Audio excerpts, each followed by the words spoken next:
हाँ 6 आपके, अच्छा 3 अटैम्प्ट नहीं किए,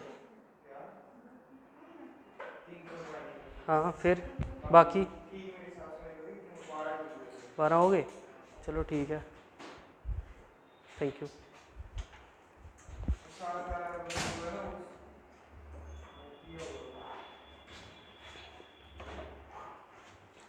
धीरे धीरे लगाते रहोगे तो पता चलता रहेगा क्वेश्चन किस टाइप के आते हैं। कहाँ तक किया था हमने लास्ट टाइम? गांधी इन साउथ अफ्रीका। तो आज हमारा गांधी इन इंडिया। 3 हमने हल्के हल्के डिस्कस किए थे इवेंट, कौन कौन से थे? सबसे पहले चंपारण, खेड़ा और फिर अहमदाबाद मिल स्ट्राइक। ये जो चंपारण में था, ये पुलिस स्टेशन वाला वही था ना, ये चंपारण वाला केस? वो चंपारण नहीं था, वो चौरी चौरा था।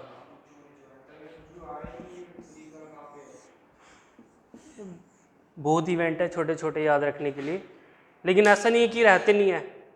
अभी आप एक बार पूरी रीडिंग कर लोगे, उसके बाद जब दोबारा रिवीजन करोगे तो आपके माइंड में वो चीज़ें सेट फिक्स होती रहेंगी। अभी जैसे हमारी स्टेज है तो यहाँ तक तो आना है ही नहीं, ठीक है ना, पहले ही क्लियर करके निकल जाना है।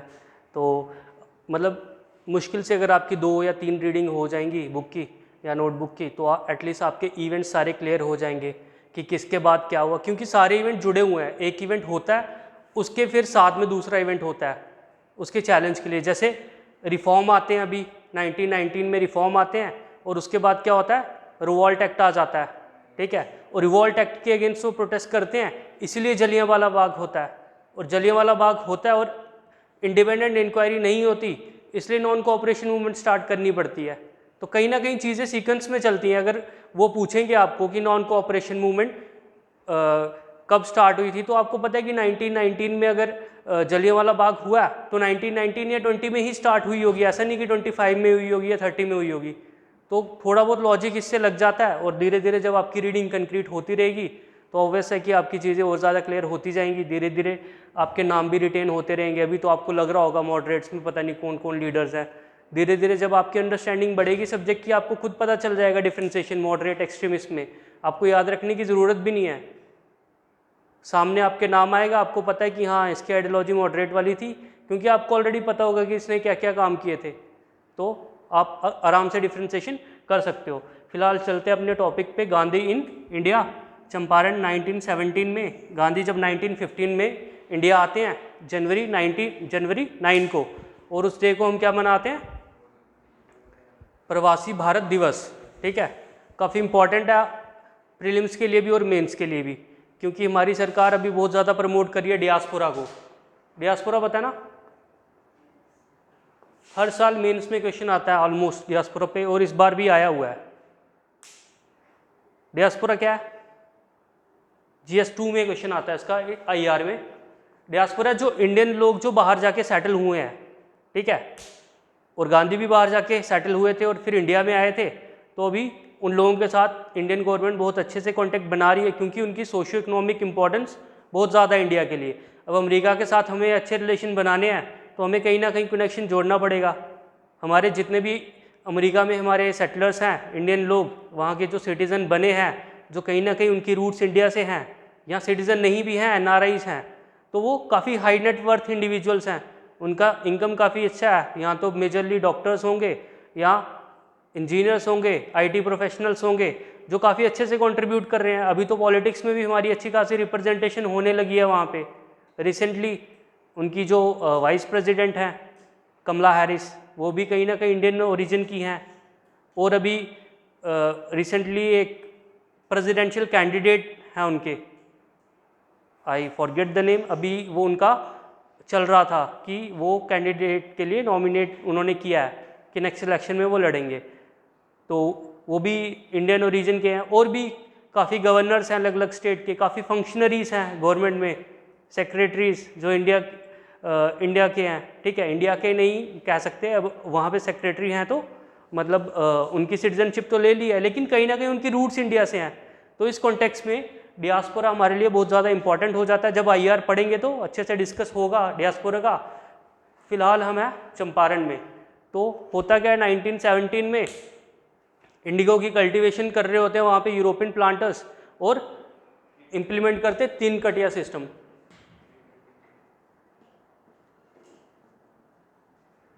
एक तरीके से इम्पोज करते हैं लोगों को कि 3/20 ऑफ लैंड पे आपको इंडिगो ही उगाना है, 3/20, ठीक है।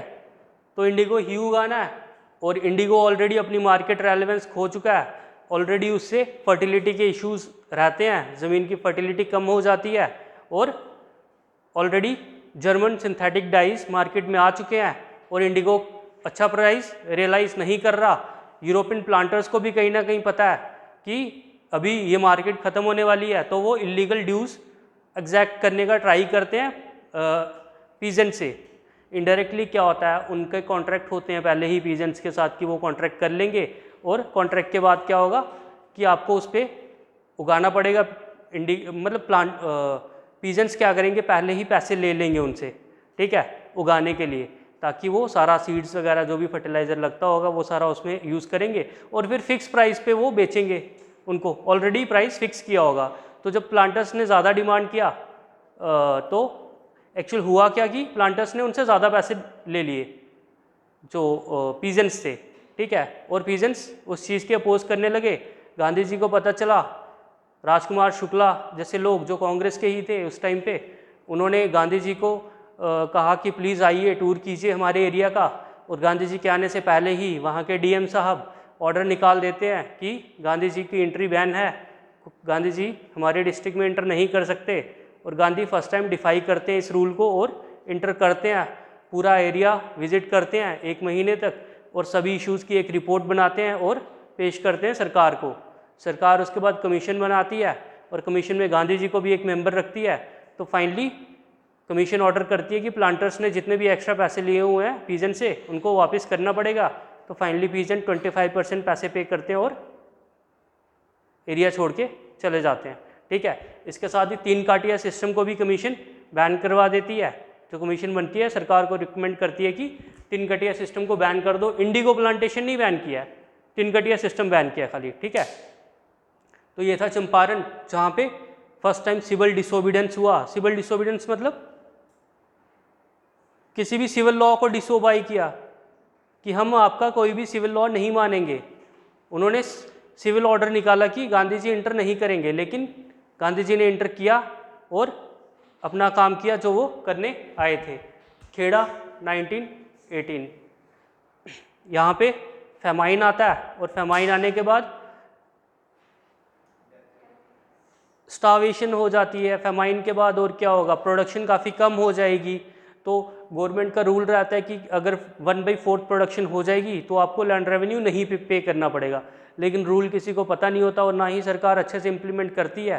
तो जो टैक्स ऑफिशियल्स होते हैं वो कलेक्ट करते हैं सारा पैसा पीजेंट से। तो यहाँ पे इंदुलाल याग्निक जैसे लोग और पटेल जैसे लोग गांधी को इनवाइट करते हैं और उनके साथ पूरा एरिया टूर करते हैं, और फाइनली गांधी जी एम्फेसाइज करते हैं सरकार को कि आपका ऑलरेडी रूल है कि 1/4 से अगर कम प्रोडक्शन होगी तो टैक्स नहीं लेंगे, तो आप प्लीज़ लोगों से टैक्स नहीं लीजिए। तो गवर्नमेंट फाइनली एक ऑर्डर निकालती है कि जो जो पे कर सकता है वो पे करे, जो नहीं कर सकता वो पे ना करे, ठीक है। तो फाइनली यहाँ पे भी गांधी जी पीजेंट्स के बीच में अपनी इमेज बना देते हैं।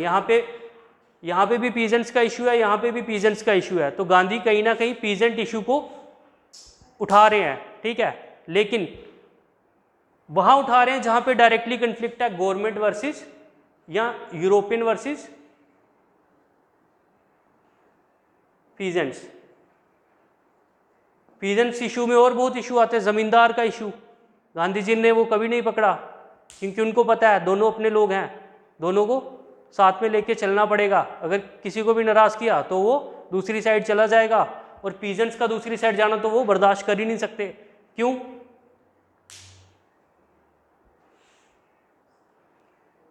जमींदार चलो मान लो चले भी जाएं, लेकिन पीजेंट नहीं जाने चाहिए। क्यों?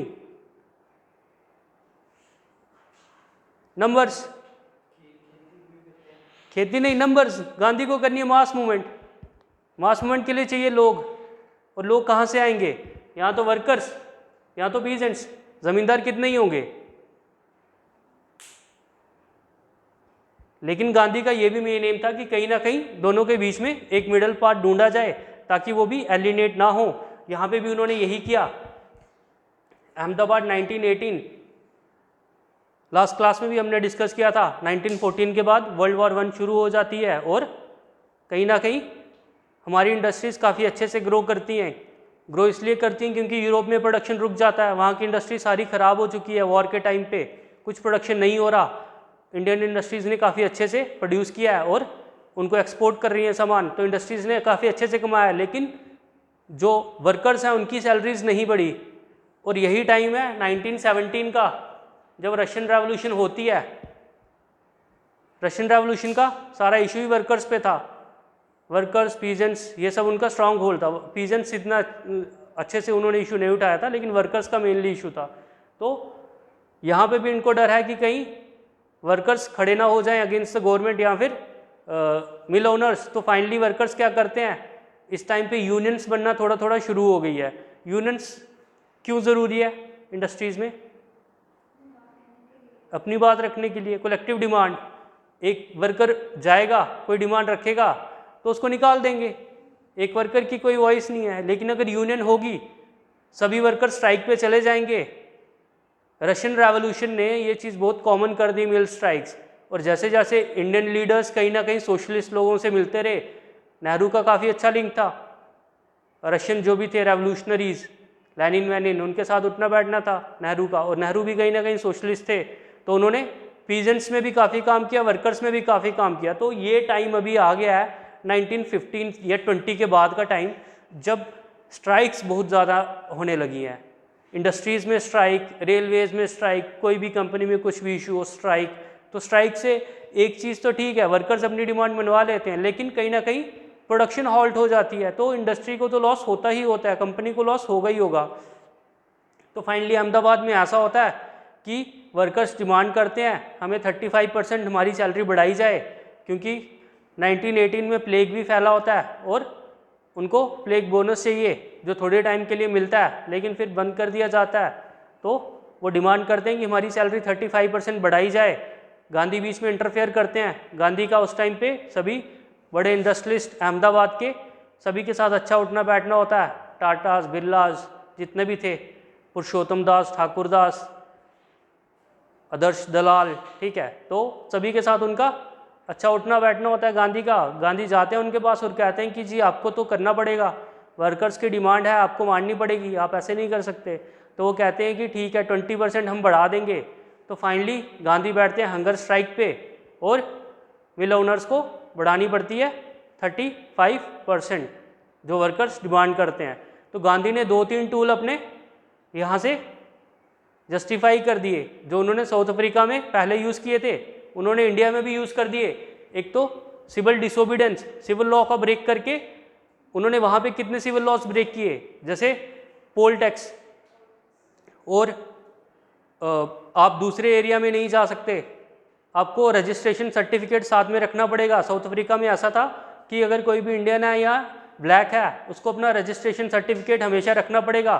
फॉर एग्जांपल आज से 10-15 साल पहले क्या होता था, जम्मू एंड कश्मीर में किसी को भी ट्रैवल करना होता था तो वो अपना वोटर कार्ड या आधार कार्ड साथ में रखता था कि कहीं ना कहीं आर्मी वाले गाड़ी रोक देंगे तो अपनी आइडेंटिटी प्रूव करने के लिए आपको बताना पड़ता था। मेनली जम्मू वालों ने तो फेस नहीं किया होगा, लेकिन हाँ जो फ्रिंज एरियाज़ के हैं, डोडा, किश्तवाड़, बनिहाल, वहाँ के लोग जब भी, नहीं आप तो बच्चे होंगे तब, हाँ अभी भी होता है, अच्छा हाँ, तो मतलब वही है कि आपको अपनी आइडेंटिटी प्रूव करना पड़ेगा। तो वहाँ पे भी ऐसा ही रूल था उस टाइम पे कि अगर कोई भी नेटिव या फिर इंडियन बाहर निकलेगा तो उसको अपना रजिस्ट्रेशन सर्टिफिकेट साथ में रखना पड़ेगा। गांधी ने वो लॉ भी डिफाई किया और यहाँ पे भी चंपारण में भी उन्होंने सिविल डिसोबीडेंस किया और यहाँ पे उन्होंने हंगर स्ट्राइक का टूल भी यूज़ कर लिया कि हंगर स्ट्राइक करने से सरकार कहीं ना कहीं मान जाती है। रिसेंटली कहाँ पे यूज़ हुआ हंगर स्ट्राइक, जो न्यूज़पेपर पढ़ता है पता होना चाहिए। नहीं, टोल प्लाज़ा तो इतना बड़ा इशू नहीं है, तेलंगाना में भी नहीं, महाराष्ट्र में मराठा कोटा, उनका लीडर एक स्ट्राइक पे बैठ गया था और फाइनली सरकार को झुकना पड़ा और उनकी सारी डिमांड्स उन्होंने मानी और फिर उन्होंने कुछ 17-18 दिन के बाद अपनी वो भूख हड़ताल खोली है। तो सरकार झुकती है कहीं ना कहीं। अन्ना हजारे ने क्या किया, क्यों आया लोकपाल बिल? हाँ, हंगर स्ट्राइक।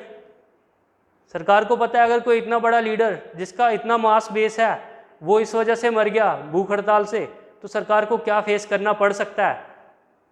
सबसे ज़्यादा डर तो यही रहता है कि अगली इलेक्शन में जीतेंगे या नहीं, ठीक है। तो उस बेसिस से उनको बात सुननी पड़ती है। यहाँ पे भी उन्होंने मिल ओनर्स को मना लिया कि अगर मैं मर गया तो आपकी फैक्ट्रीज तो ऐसे ही बंद हो जाएंगी, चुपचाप बढ़ा दो जो बढ़ाना है, ठीक है। तो ये फाइनली 3 टूल्स थे जो गांधी ने यूज़ किए और अपना मास बेस बनाया।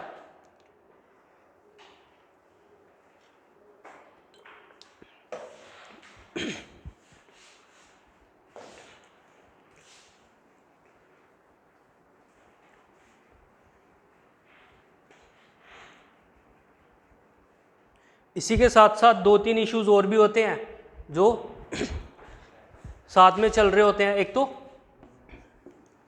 खिलाफत इशू। एक्चुअल में हुआ क्या, इसका इंडिया से कोई लिंक नहीं है। ये वर्ल्ड वॉर 2 का इशू है, वर्ल्ड वॉर 1 का, सॉरी। कब से हुई थी? 14 से 18। किस किस के बीच में? Allied powers versus central powers. अभी इंडिया की पॉलिटिक्स में क्या कौन कौन से ग्रुपिंग है? एक तो इंडिया ग्रुपिंग और दूसरी एनडीए, ठीक है। तो यहाँ पे भी इन्होंने 2 ग्रुप बना लिए, सेंट्रल पावर्स और एलिड पावर्स। एलिड में है Britain, France, Russia, Italy, US.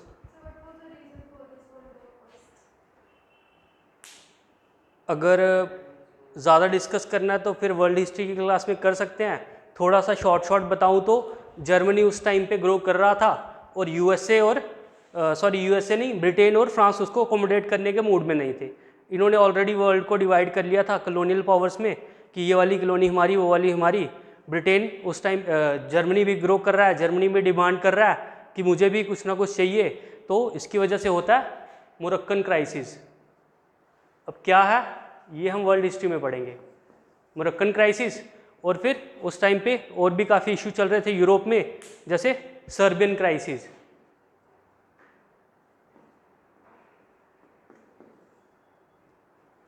उस टाइम पे नेशनलिज्म का बहुत ज़्यादा प्रकोप आ गया था, ठीक है। यूरोप में नेशनलिज्म बहुत ज़्यादा फैल गया था। तो जैसे इंडिया का मीडिया आज करता है, वहाँ का मीडिया तब कर रहा था कि हमारी पावर सुपीरियर है, हम सुपीरियर हैं। एक ग्रुप को दूसरे ग्रुप के अगेंस्ट लड़ाना तो नहीं कह सकते कि हाँ अपना पावर शो करना कि हम ज़्यादा स्ट्रांग है, अगर हमारी वॉर हो भी जाती है तो भी हम जीत जाएंगे। तो ये कुछ इश्यूज थे उस टाइम के, नेशनलिज्म और जर्मनी का ग्रो करना और बाकी लोगों का उनको रिकंसाइल नहीं कर पाना। Third, secret treaties. जर्मनी का चांसलर था उस टाइम बिस्मार्क 1890s में, और उसने इतनी ज़्यादा सीक्रेट ट्रीटीज कर दी थी, उसका मेन एम था फ्रांस को अलग करना, ठीक है। तो फ्रांस को अलग करते करते उसने ऐसी ऐसी सीक्रेट ट्रीटीज कर ली थी कि ट्रस्ट ही पूरा चला गया था सिस्टम से। एक कंट्री दूसरे पे शक कर रही है, दूसरा तीसरे पे शक कर रहा है। अभी जो हम डिस्कस करने वाले खिलाफत इशू, इसका भी रीजन सीक्रेट ट्रीटीज ही है। एक्चुअल में हुई थी Sykes Picot treaty between France and Britain. इन दोनों ने एक सीक्रेट ट्रीटी कर ली थी कि सेंट्रल पावर में कौन कौन सी पावर थी? जर्मनी और पता कुछ? Austro Hungarian empire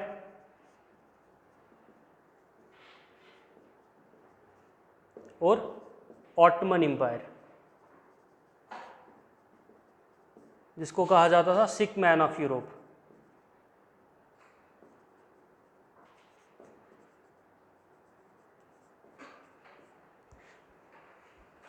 Ottoman empire हमने पहली क्लास में डिस्कस किया था कि ऑटोमन ने कब्जा कर लिया था अरब वाले एरिया पे 1453 में। तो उसके बाद ऑटोमन जितना ग्रो करते हैं एशिया माइनर पे उनका पूरा कब्जा हो जाता है। एशिया माइनर, ये वाला टर्की वाला रीजन, ये सऊदी अरेबिया वाला रीजन, ऑलमोस्ट सारा ये कब्जा कर लेते हैं, और कुछ एरिया यूरोप में भी। और धीरे धीरे इनका एरिया इतना बढ़ जाता है और एम्पायर डिक्लाइन होने लगता है। तो अभी इशू सारा ये है, 3 पावर्स हैं मेन, ब्रिटेन, फ्रांस और रशिया। अभी ऑटोमन एम्पायर का टूटना तो पॉसिबल नहीं है, मतलब ये तो कंफर्म है ऑटोमन एम्पायर गिरेगा ही गिरेगा। 1850s के बाद ऑटोमन एम्पायर डिक्लाइन दिखने लग जाता है। तो फाइनली इशू ये रहता है कि एरिया अगर ये गिरेगा तो इसका एरिया पे रूल करेगा कौन। तो इसके बीच में ये सभी ब्रिटेन, फ्रांस और रशिया काफ़ी लड़ते हैं, जर्मनी वगैरह भी। और स्काई पिकॉट ट्रीटी साइन हो जाती है बिटवीन ब्रिटेन एंड फ्रांस कि अगर ऑटोमन एम्पायर को हम तोड़ेंगे, हम जीत गए, ऑटोमन एम्पायर को हम तोड़ देंगे, कुछ एरिया तुम रख लोगे, कुछ एरिया हम रख लेंगे। रशिया फाइनली विड्रॉ कर देता है 1917 में वॉर से। इसके अपने इंटरनल इशू होते हैं। इंटरनल इशू क्या होते हैं कि यहाँ पे अलग से रेवोल्यूशन चल रही है, रशियन रेवोल्यूशन, तो उसकी वजह से ये विड्रॉ कर देता है कि हम तो नहीं लड़ रहे, जिसको लड़ना है लड़ लो, हम साइड पे हट रहे हैं। तो फाइनली 1919 में ट्रीटी ऑफ वर्साइलिस साइन की जाती है बिटवीन एलिड पावर्स एंड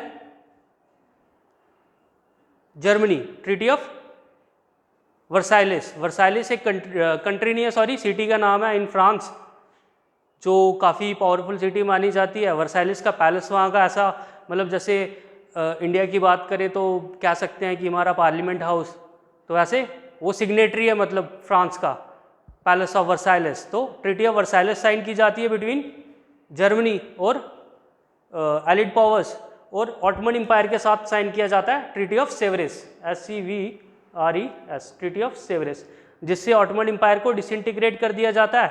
और फाइनली इंडिया के मुस्लिम्स और पूरे वर्ल्ड के मुस्लिम डिमांड करते हैं कि वहाँ का जो रिलीजियस हेड है, जिसका नाम होता है खलीफा, खलीफा मतलब रिलीजियस हेड, ठीक है। तो जो वहाँ का रिलीजियस हेड है उसके कंट्रोल में कम से कम हमारी रिलीजियस साइट्स रहनी चाहिए, जैसे मक्का, मदीना, जेरूसलम, वो हमारे हेड के पास ही रहनी चाहिए। अगर आपको ऑटोमन एम्पायर को तोड़ना भी है तो भी एटलीस्ट कुछ एरिया का रूल इन पे रहने दो जिनको ये रूल करेंगे, लेकिन इनकी वो डिमांड नहीं मानते हैं और एम्पायर को पूरा डिसइंटीग्रेट कर देते हैं। फ्रांस और ब्रिटेन दोनों में डिवाइड कर लेते हैं। इंडियन मुस्लिम हो जाते हैं इससे खफा। और फाइनली अभी मुस्लिम्स मूवमेंट, हाँ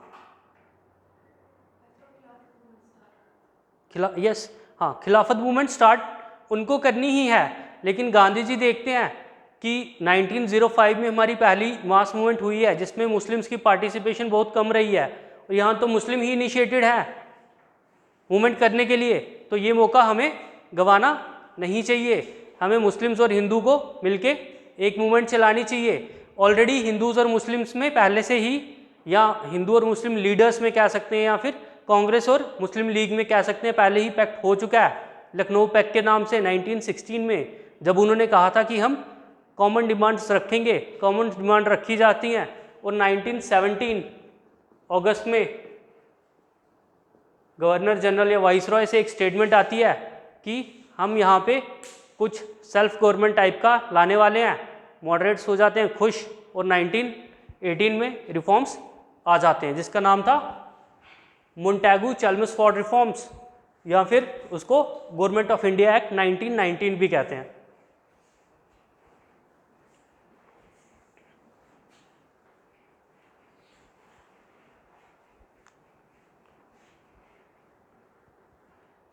एक्चुअली वर्ल्ड वॉर 1 के पीछे काफ़ी रीजंस थे जो मैं अभी अच्छे से डिस्कस नहीं कर पाऊंगा, क्योंकि अभी वो बहुत मुश्किल है, पूरा कॉन्टेक्स्ट उसके पीछे बनाना पड़ेगा।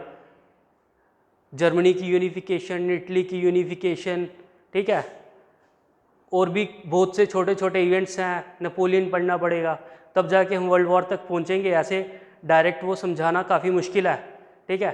तो इसलिए मैंने जैसे एक शॉर्ट सा ट्राई किया आपको बताने का कि क्या क्या रीज़न थे, ठीक है। तो अभी हम हैं मोंटेगू चेल्मसफोर्ड रिफॉर्म्स में।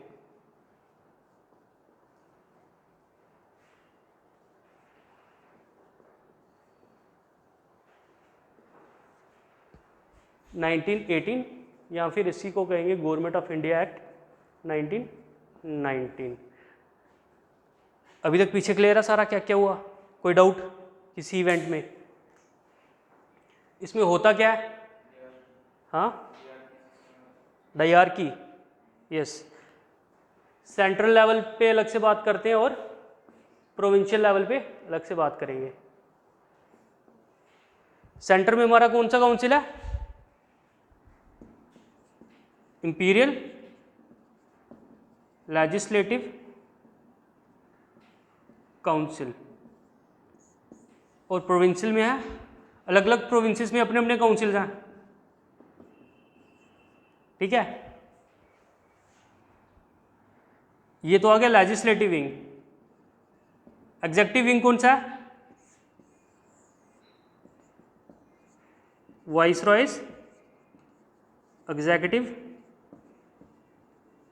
काउंसिल। समझ रहे हो क्या डिफरेंस है दोनों में? अभी चीज़ें थोड़ी क्लियर होने लगी हैं, यहाँ पे मेंबरशिप काफ़ी बढ़ गई है, ठीक है। अभी ये ऑलमोस्ट आज की पार्लियामेंट से हम इसको कंपेयर करने का ट्राई करेंगे। ये मान लो ये पार्लियामेंट है और ये क्या है? Viceroys executive council, COM। COM पता है ना? काउंसिल ऑफ मिनिस्टर्स, ठीक है। ये सारे मिनिस्टर्स हैं जो काम करेंगे आगे। लेजिस्लेटिव क्या करेंगे? लॉ पास करेंगे, और मिनिस्टर्स क्या करेंगे? उसको इम्प्लीमेंट करेंगे, ठीक है। लखनऊ पैक्ट में हमने क्या पढ़ा था कि कांग्रेस और मुस्लिम लीग ने डिमांड रखी थी कि हाफ मेंबर हमारे होने चाहिए, इंडियन मेंबर होने चाहिए वाइसरॉयज एग्जीक्यूटिव काउंसिल में। तो फाइनली 3 में से 8 इंडियन हो जाते हैं, एक्सेप्ट कमांडर इन चीफ।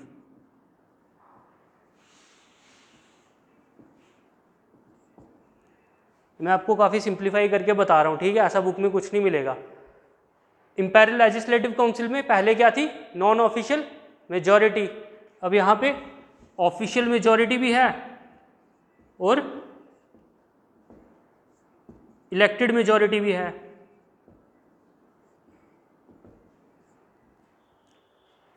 क्या डिफरेंस है दोनों में? सॉरी, ऑफिशियल नहीं, non official. Non official majority और इलेक्टेड मेजॉरिटी में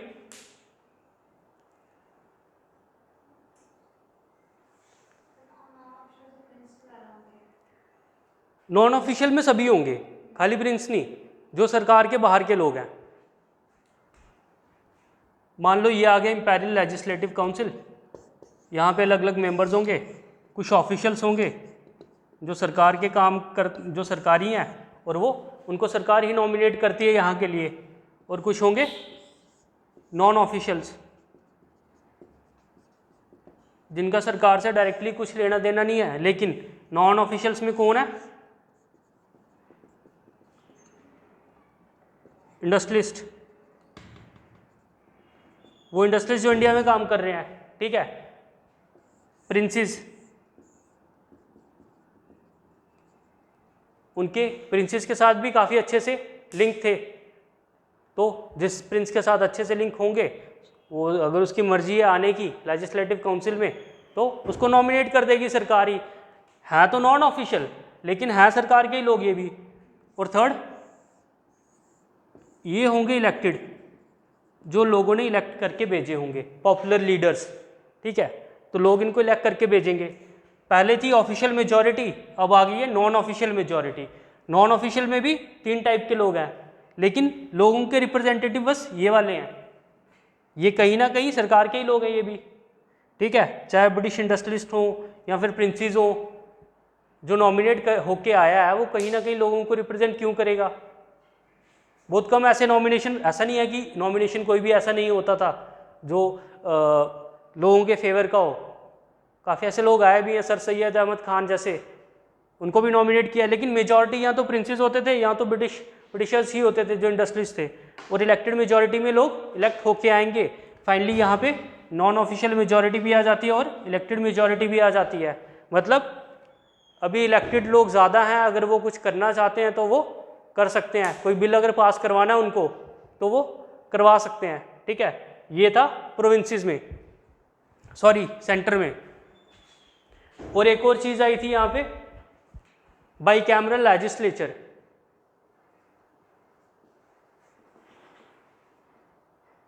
क्या है बाईकैमरल लेजिस्लेचर?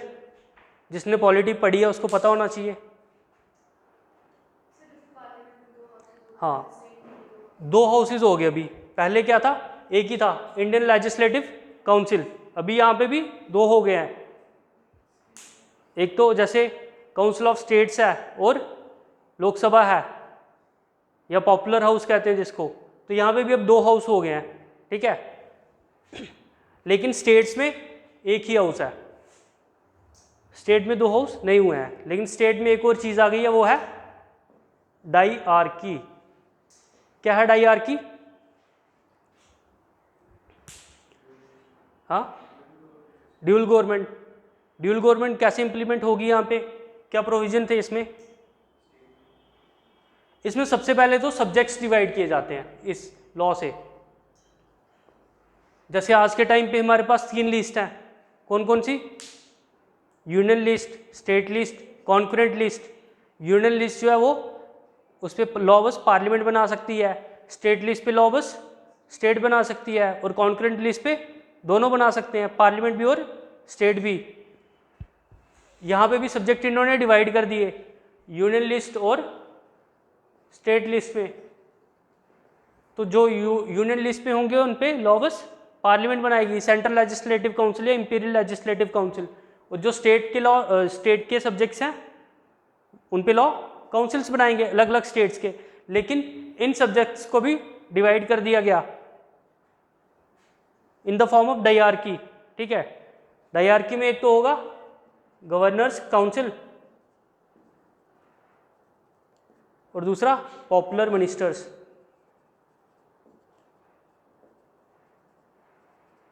कुछ सब्जेक्ट्स होंगे जो मिनिस्टर्स इंप्लीमेंट करेंगे, जो लोगों ने बंदे चूज किए हुए हैं वो मिनिस्टर बनेंगे, उनको डिपार्टमेंट्स मिलेंगे और कुछ सब्जेक्ट्स वो इंप्लीमेंट करेंगे। और कुछ सब्जेक्ट जो है वो गवर्नर के काउंसिल से ही इंप्लीमेंट होंगे। सेंटर में क्या है, वॉइस रॉयज एग्जीक्यूटिव काउंसिल, और स्टेट में क्या है, गवर्नर्स काउंसिल। गवर्नर के काउंसिल को किसी की भी पार्लियामेंट की ज़रूरत नहीं है काम करने की, ठीक है। गवर्नर का काउंसिल कुछ भी कर सकता है, उनको किसी मिनिस्टर की ज़रूरत नहीं है। उनको अगर कुछ काम करना है तो वो किसी से सैंक्शन नहीं लेंगे, लेकिन मिनिस्टर को क्या करना पड़ेगा, लॉ पास करवाना पड़ेगा, ठीक है। तो ये डिवाइड था, और ये डिवाइड काफ़ी इरेशनल था।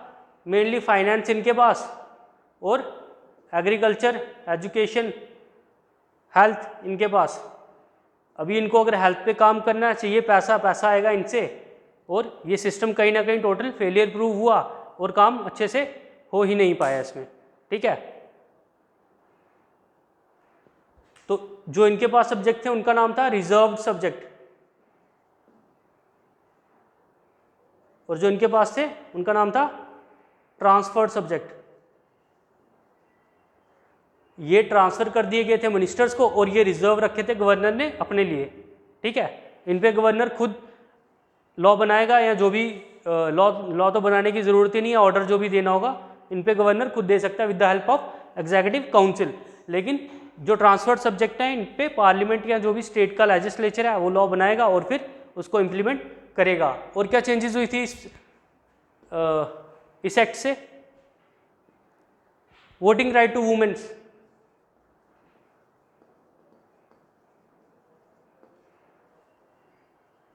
वुमेन को वोटिंग राइट मिल गए थे, और सेपरेट इलेक्टोरेट। 1909 एक्ट में हमने देखा सेपरेट इलेक्टोरेट किसको मिला था 1909 में।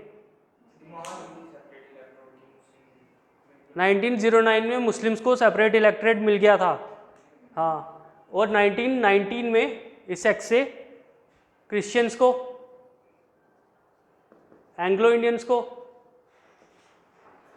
और सिख्स को, इनको भी सेपरेट इलेक्टोरेट मिल गया। पता है ना सेपरेट इलेक्टोरेट क्या है? पार्टी का नहीं, अगर कोई मुस्लिम खड़ा है तो बस मुस्लिम ही वोट करेंगे उसके लिए।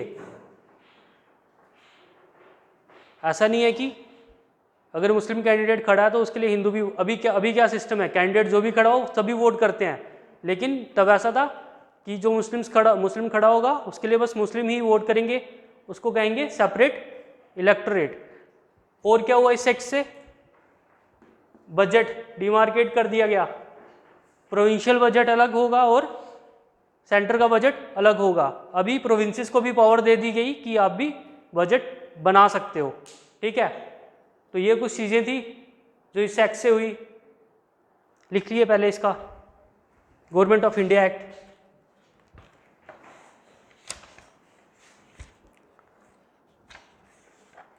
Government of India act 1919।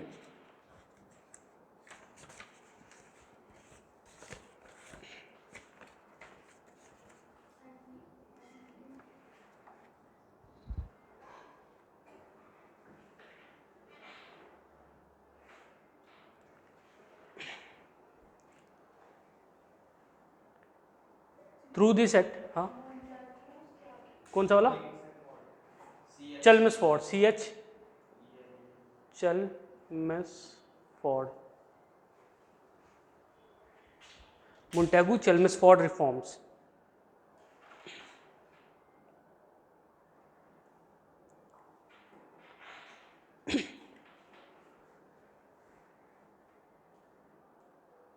This act introduced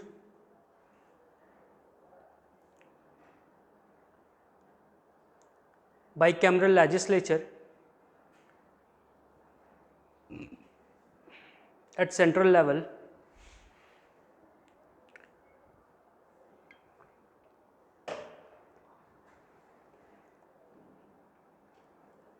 full stop. The upper house was called Council of State. Upper house was called Council of State and lower house was called Central Legislative Assembly.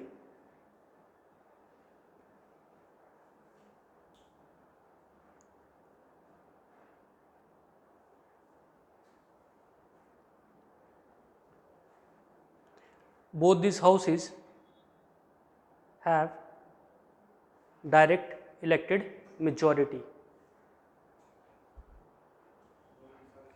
Have direct elected majority.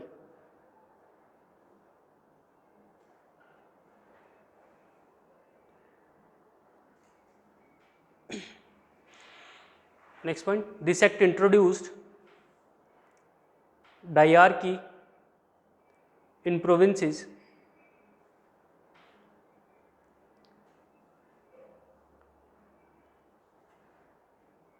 in which subjects are divided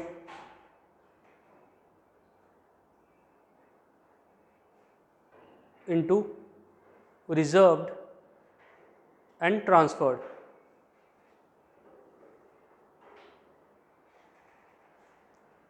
On reserved subjects, full stop के बाद, on reserved subjects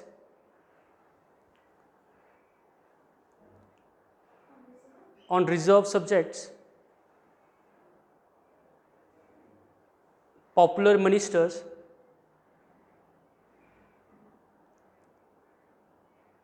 can take decisions through legislature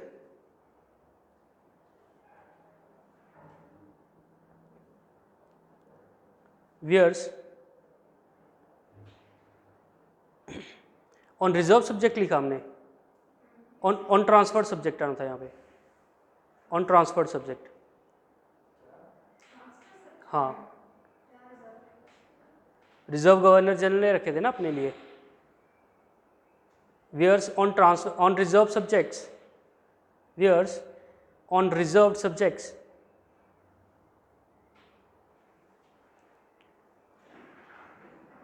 it's the exclusive privilege of governor privilege of governor to implement decisions.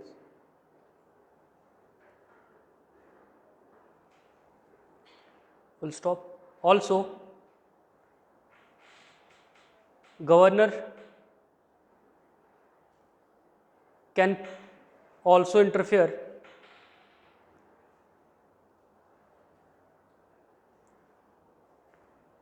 in transferred subjects where he had the power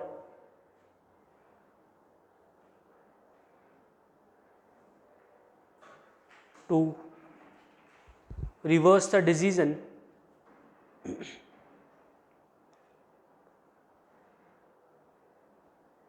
taken by popular ministers.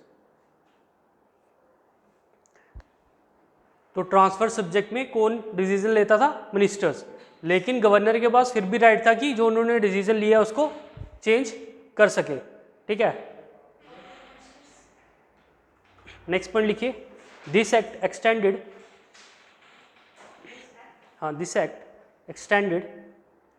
Communal representation to 6 Anglo-Indians,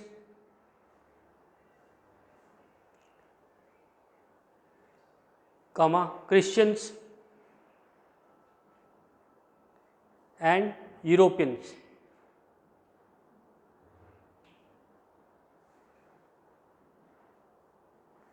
अब ये Christians और Europeans अलग अलग क्यों लिखवा रहा हूँ मैं? क्योंकि क्रिश्चियंस तो इंडियंस भी हो सकते हैं ना.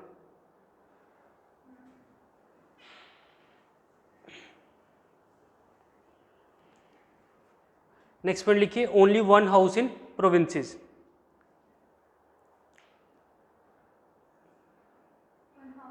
One house in provinces, that is provincial legislative council.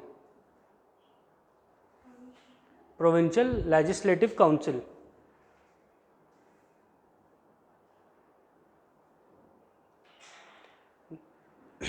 Next point लिखिए. This act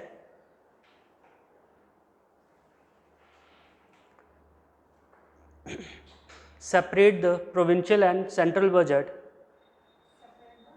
Provincial and central budget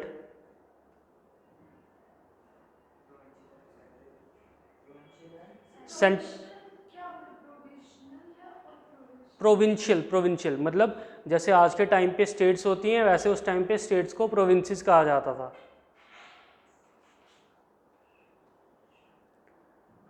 provincial and central budget. Next point. A new office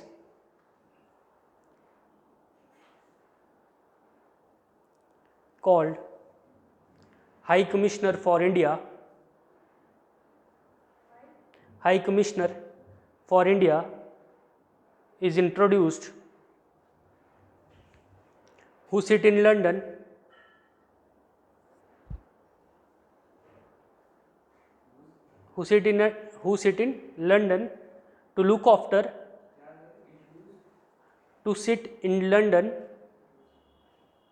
to look after Indian trade in Europe. High Commissioner for India is introduced, who sit in London to look after Indian trade in Europe. Full stop. Some functions of Secretary of State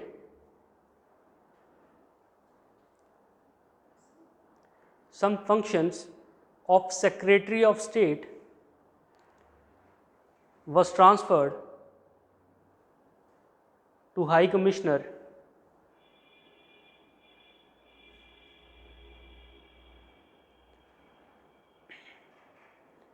secretary of state पता है ना कौन था?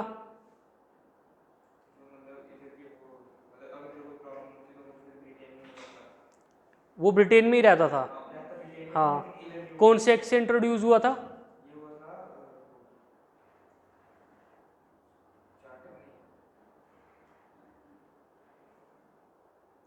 Revise नहीं कर रहे हो? 74 में तो एक्ट ही नहीं आया कोई। 1858 एक्ट से सेक्रेटरी ऑफ स्टेट एक नई पोस्ट बनी थी जो ब्रिटेन में रह के इंडिया के मैटर्स देखेगा, और वो प्राइम चैनल होगा ब्रिटिश गवर्नमेंट और इंडियन गवर्नमेंट के बीच में। हाँ, लेकिन इस टाइम पे काफ़ी ज़्यादा उसका क्रिटिसिज्म होने लगा कि सेक्रेटरी ऑफ स्टेट रहता ब्रिटेन में है, फ़ायदा आपको देता है, आपके पॉलिटिकल मैटर्स देखता है और सैलरी हमसे लेता है इंडियन गवर्नमेंट से। तो इस एक्ट से क्या किया, उसके कुछ फंक्शंस हाई कमिश्नर को दे दिए। हाई कमिश्नर पता ना कौन होता हाई कमिश्नर? आज के टाइम पे जो हमारे कॉन्सुलेट्स होते हैं दो टाइप के होते हैं, एक तो जिनको हम कहते हैं एम्बेसडर्स और एक को कहते हैं हाई कमिश्नर्स। क्या फ़र्क है दोनों में?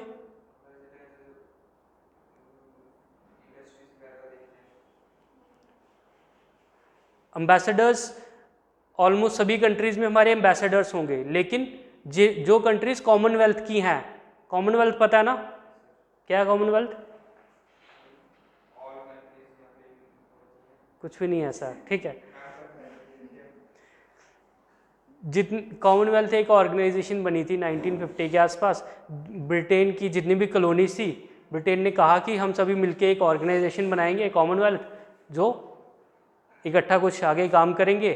तो एक ऑर्गेनाइजेशन बनी जहाँ पे ऑलमोस्ट सभी वो कंट्रीज़ हैं जिन पे प्रीवियसली ब्रिटिश एम्पायर ने रूल किया हुआ है, ठीक है। तो वो सभी कंट्री मिलके कॉमनवेल्थ बनाती हैं। तो जैसे हम बाकी कंट्रीज़ के लिए एम्बेसडर रखते हैं, वैसे ही हमारे कॉमनवेल्थ वाली कंट्रीज़ के लिए हाई कमिश्नर्स होते हैं, ठीक है। बस इतना ही फ़र्क है।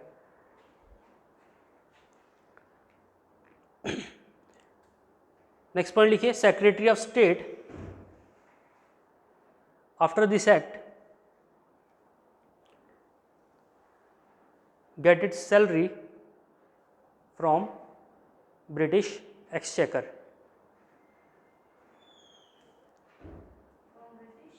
Exchequer फ्रॉम एक्सचेकर मतलब उनकी सरकार से लेगी सीधा, फ्रॉम ब्रिटिश गवर्नमेंट लिख लो। हाँ, ब्रिटिश गवर्नमेंट इन लंदन। हाँ, वो भी लिख लेना क्योंकि इंडिया में भी ब्रिटिश गवर्नमेंट ही थी, लेकिन वो ब्रिटिश इंडियन गवर्नमेंट कहते थे उसको। नेक्स्ट पॉइंट लिखिए, 3 out of 8 members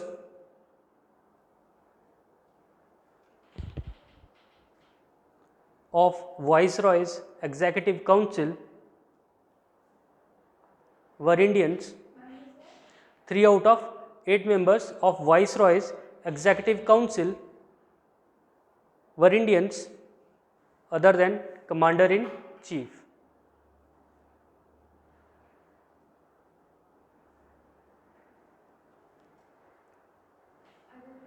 Commander-in-Chief.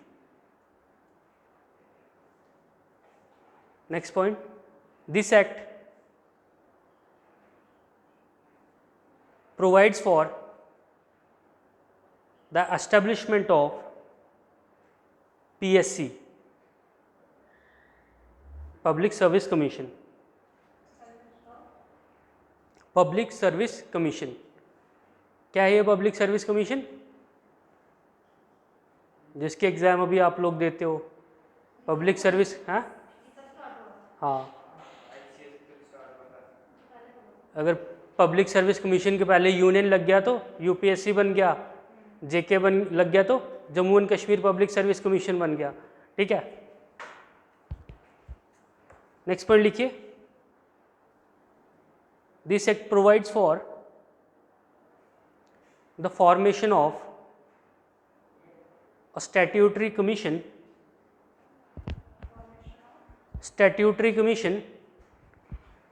to inquire into the working of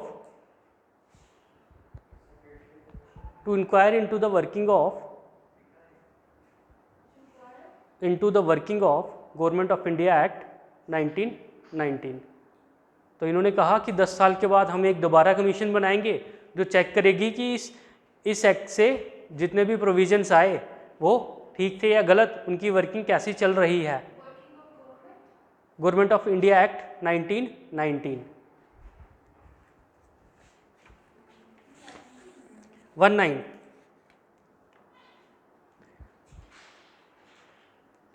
this act, next point, gives right to vote to women's.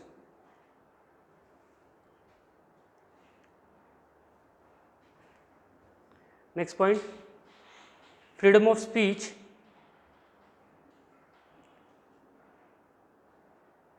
was provided to legislatures. अभी जितने भी आपके काउंसिल में लोग बैठे हैं उनको फ्रीडम ऑफ स्पीच होगी, वो पार्लियामेंट में कुछ भी बोल सकते हैं, उनको उस पर सैक नहीं किया जाएगा. तो ये था government of India act 1919. Congress का क्या रिस्पॉन्स रहा इस पे?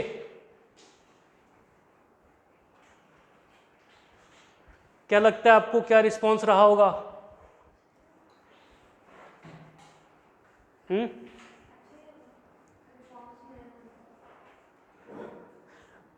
अच्छा नहीं हो सकता ना, जब तक आज़ादी नहीं मिलेगी तब तक अच्छा कैसे होगा? मेन गोल तो वही है, ठीक है. किसी चीज़ को अच्छा बोल दिया तो फिर आगे की डिमांड कैसे करेंगे, ठीक है ना. अच्छा बोल दिया तो मतलब आप सेटिस्फाई हो, आगे की डिमांड्स फिर आ ही नहीं सकती. तो आपने ये भी चीज़ याद रखनी है कि तब तक कोई भी एक्ट अच्छा नहीं है जब तक इंडिपेंडेंस नहीं हो.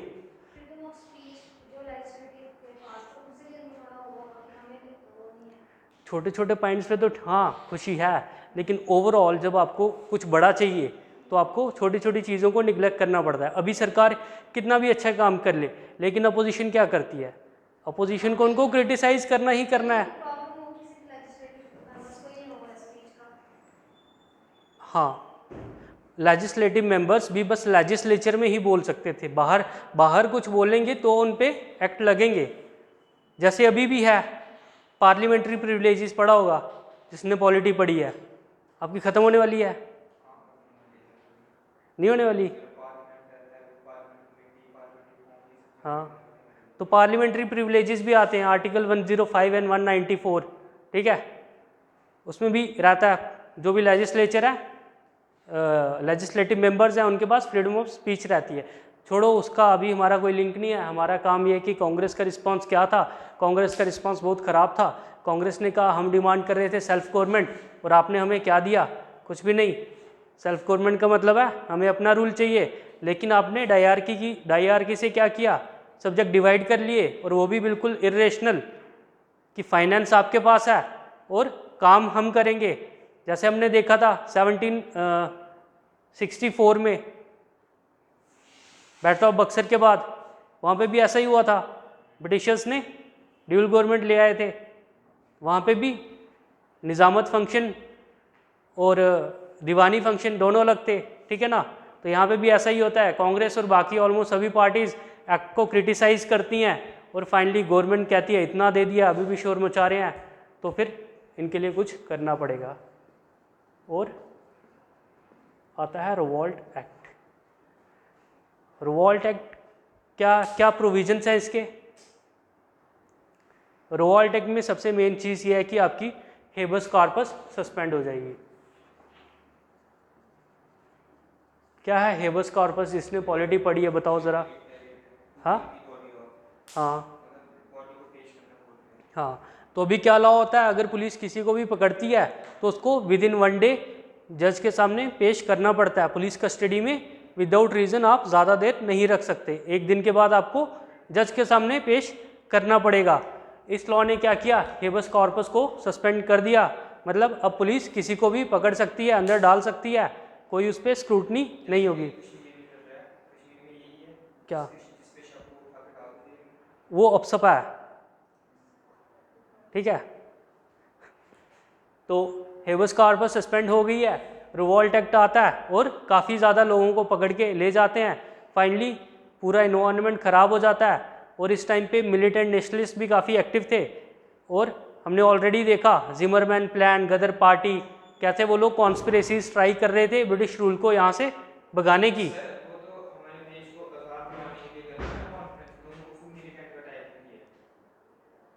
मिलिटेंट आप नॉर्मली मिलिटेंट की तरह नहीं देखिए ना, मिलिटेंट नेशनलिस्ट भी देखिए. नेशनलिस्ट भी तो लिखा हुआ है आगे. हाँ, उस टाइम की मिलिटेंट का मतलब मेनली है वायलेंट. हाँ नहीं, ऐसा कुछ नहीं है. उनको मिलिटेंट का टैग इसलिए मिला क्योंकि वो वायलेंट थे, ठीक है, वायलेंस करते थे।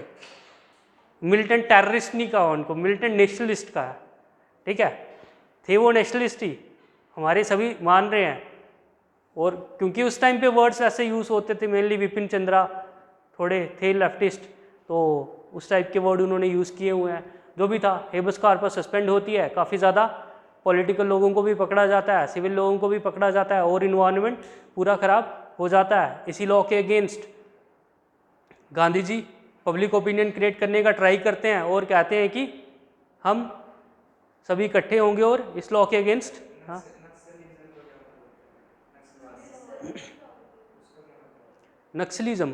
नक्सलिज्म भी एक ऐसी आइडियोलॉजी है जो सरकार के अगेंस्ट लड़ती है। तो फिर जो पाकिस्तान से वो आते हैं वो हमारे उसको फिर हम मिलिटेंट और नक्सलिज्म दोनों अलग हैं भाई, दोनों की आइडियोलॉजीज अलग है, दोनों के रीजंस अलग हैं। पाकिस्तान से जो आ रहे हैं उनके दो रीजंस हैं, एक तो उनको कश्मीर चाहिए, दूसरा उनको इंडियन सरकार को हर्ट करना है। नक्सलाइट्स वो अपने लोग हैं, वो कोई बाहर से नहीं आ रहे। सबसे पहला डिफरेंस तो यही है, वो इंडियंस हैं, उनके पास इंडियन सिटीजनशिप है, वो रहते इंडिया में है। बस उनका सरकार के अगेंस्ट ये इशू है कि जब स्टार्ट में रिफॉर्म्स हुए 1940 से या 50 के बाद, जितने भी सरकार ने बड़े बड़े प्रोजेक्ट लाए, उससे उन लोगों की डेवलपमेंट हुई नहीं और इवन एक्सप्लॉयटेशन हो गई। जितने भी माइनिंग के प्रोजेक्ट आए कौन से एरिया में, छत्तीसगढ़, उड़ीसा, आंध्र प्रदेश, ठीक है, तो उन लोगों की लैंड चली गई। ट्राइबल लोग हैं, लैंड से कितना प्यार आपने देखा, और वो क्या करते हैं, तो इनडायरेक्टली आप उसको as a form of tribal revolt मान सकते हो। अब तो धीरे धीरे मॉडर्नाइज कर रहे हैं ना सिस्टम सारा, अब तो उनके अच्छे अच्छे लिंक्स बने हुए हैं। ऐसा नहीं कि वो टेररिस्ट के साथ मिले हुए हैं, नहीं, उनके अलग, उनका अलग चैनल है सारा। हाँ,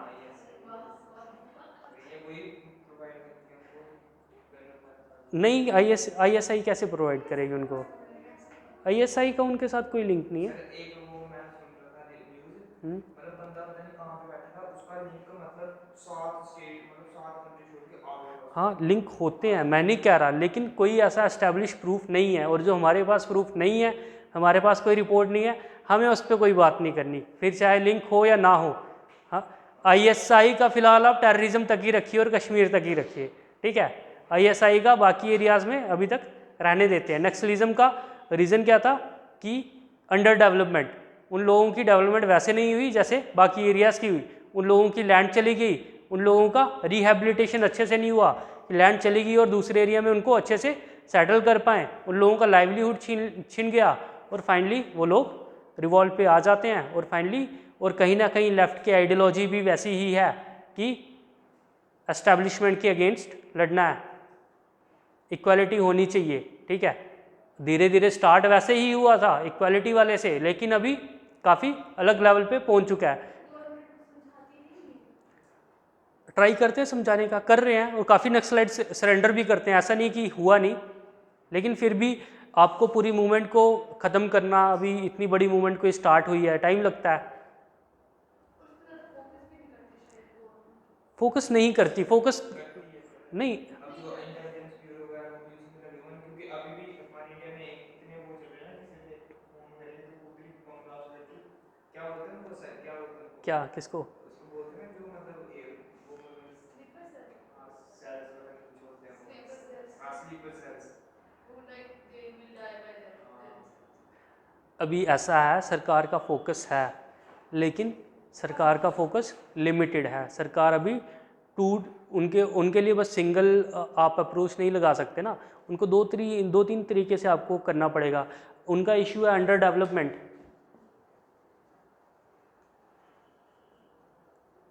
कि हमारे पास डेवलपमेंट नहीं है, तो सरकार अब पहुंचा रही है रोड उनके पास, स्कूल्स खोल रही है उनके एरियाज़ में। हाँ, बहुत कुछ है, राव का बस यही काम नहीं है, राव सारा इंटेलिजेंस देखती है, ठीक है। तो अभी जैसे अंडर डेवलपमेंट है, तो अंडर डेवलपमेंट को अलग तरीका होगा चैलेंज वो सही करने का। जैसे कुछ लोग डेवलपमेंट से मान जाएंगे कि स्कूल पहुंच गया, हॉस्पिटल पहुंच गया, जॉब्स आने लगी, और कुछ स्पेशल रिजर्वेशन टाइप का दे दिया, सरेंडर पॉलिसी अच्छी कर दी कि हाँ हम आपको जेल में नहीं रखेंगे, हम आपको सोसाइटी के साथ रिहेबिलिटेट करने का ट्राई करेंगे, तो ठीक है, काफ़ी लोग सरेंडर कर देते हैं। और जो नहीं मानते उनके लिए डेटरेंस तो है ही, फोर्स का यूज़ करके, ऐसा नहीं है कि सरकार खाली डेवलपमेंट से ही उनको अपीज करना चाह रही है, डेटरेंस भी यूज़ करती है। ग्रे हाउंड से एक अलग से फोर्स बनी थी।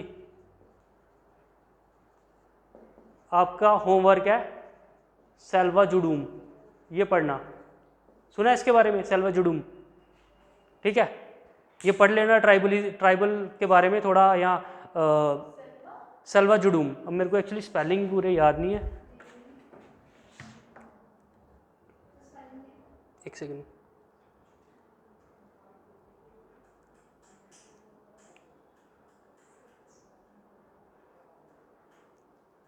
SELWAJUDUM, JUDUM, Selva Judum.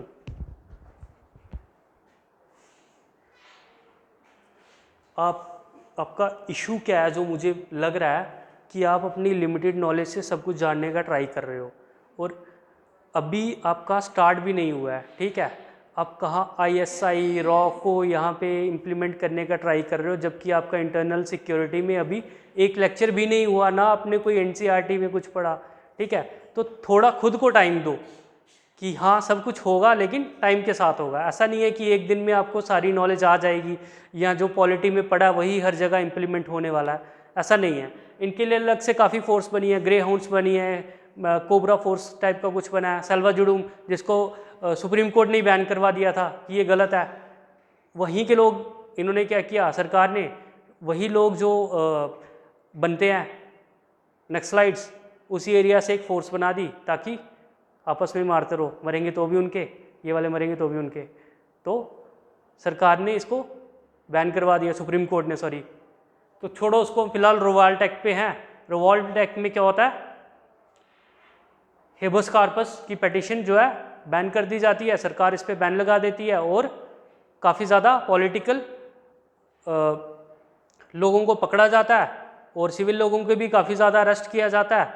Finally Gandhi ji try करते हैं कि लोगों को इकट्ठा किया जाए और एक मूवमेंट चलाई जाए, लेकिन माहौल बहुत ज़्यादा ख़राब हो जाता है पंजाब में, जहाँ पे और भी काफ़ी इश्यूज ऑलरेडी होते हैं। For example high tax,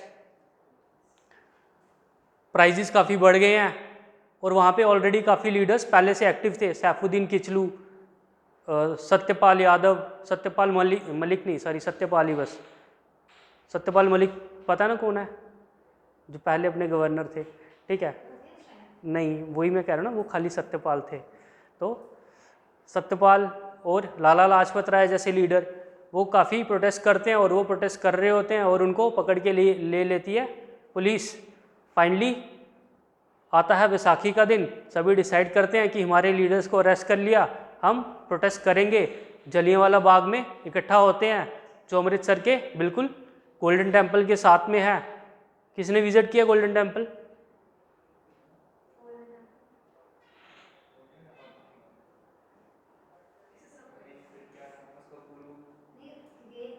visit किया नहीं किया?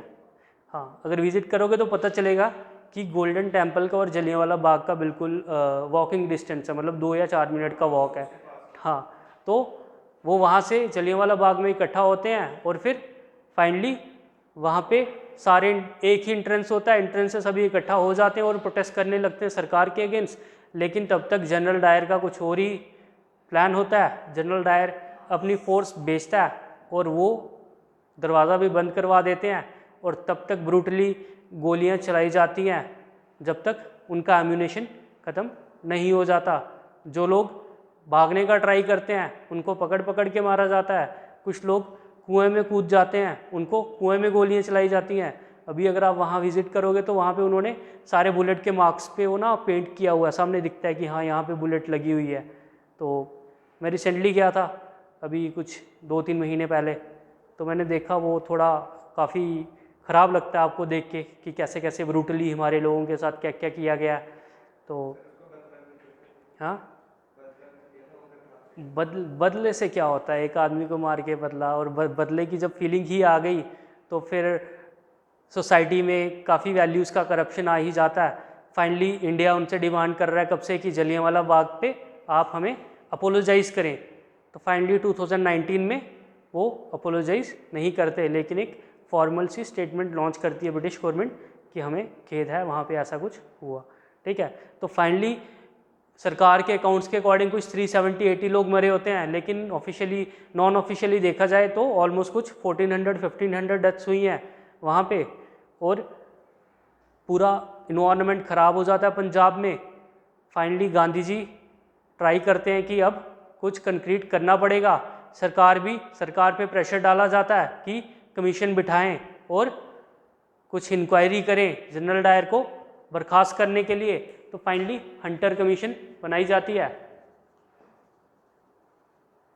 जिसमें कुछ इंडियन मेंबर्स भी होते हैं जो पूरी कमीशन की रिपोर्ट को अपोज करते हैं।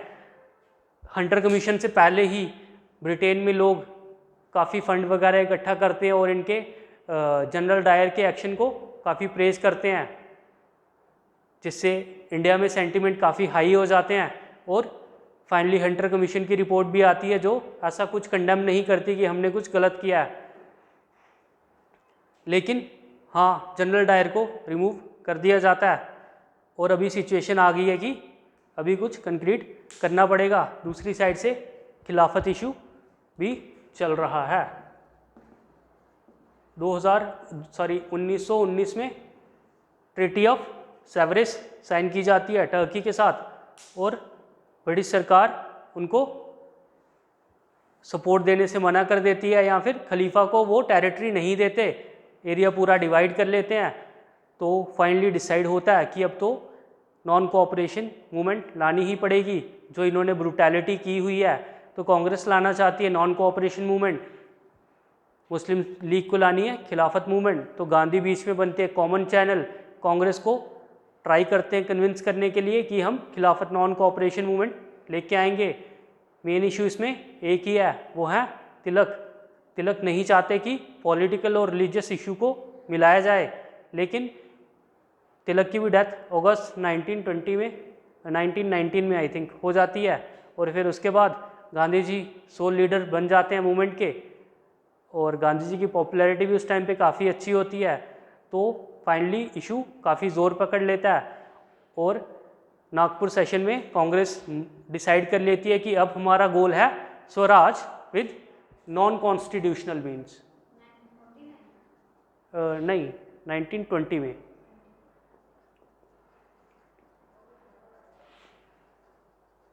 1929 में उन्होंने कंप्लीट इंडिपेंडेंस की बात की थी। अभी ये स्वराज की ही डिमांड कर रहे हैं, स्वराज चाहिए बाई नॉन कॉन्स्टिट्यूशनल मीन। इससे पहले क्या था, बाई कॉन्स्टिट्यूशनल मीन, हम पीसफुली प्रोटेस्ट करके ही लेंगे या हम कॉन्स्टिट्यूशनल वे से ही प्रोटेस्ट करेंगे। लेकिन अब इन्होंने कह दिया है कि नॉन कॉन्स्टिट्यूशनल मीन से हम ले सकते हैं। तो मूवमेंट काफ़ी ज़ोर पकड़ती है, अलग अलग एरियाज़ में अलग अलग लोग काफ़ी ट्राई करते हैं सरकार पे प्रेशर डालने का। नो टैक्स मूवमेंट भी स्टार्ट हो जाती है कुछ एरियाज़ में। कांग्रेस डिसाइड कर लेती है कि ना तो हम लॉ कोर्ट जाएंगे, ना हम कोर्ट में कोई केस लड़ेंगे, ना ही लेजिस्लेटिव काउंसिल में इंटर करेंगे। कुछ लोग होते हैं जो करना चाहते हैं, लेकिन मूवमेंट के लिए वो भी अपने स्टैंड से साइड हट जाते हैं। तो फाइनली क्या हो गया, स्वदेशी बायकॉट भी चल रहा है, नॉन कोऑपरेशन भी चल रहा है, और गांधी जी कहते हैं कि अगर मूवमेंट अच्छी चली तो हम सिविल डिसोबीडेंस भी चला लेंगे। नॉन कोऑपरेशन और सिविल डिसोबीडेंस में क्या फ़र्क है? नॉन कोऑपरेशन आ गया कि हम आपके साथ कोऑपरेट नहीं करेंगे। मान लो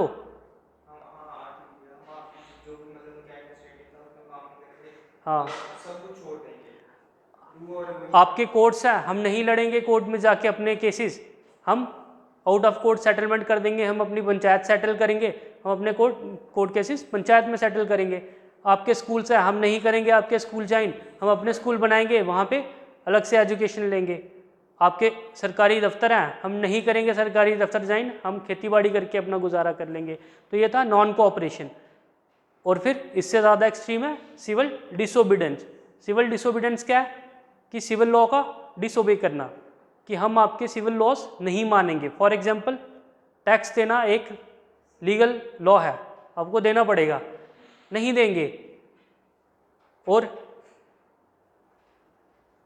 काफ़ी ऐसे लॉ होते हैं जिनको डिसोबे करना पड़ता है। फॉर एग्जांपल अभी बात करें मैरिटल रेप की, क्या व्यूज़ हैं आपके इसके बारे में? मैरिटल रेप के बारे में नहीं होना चाहिए।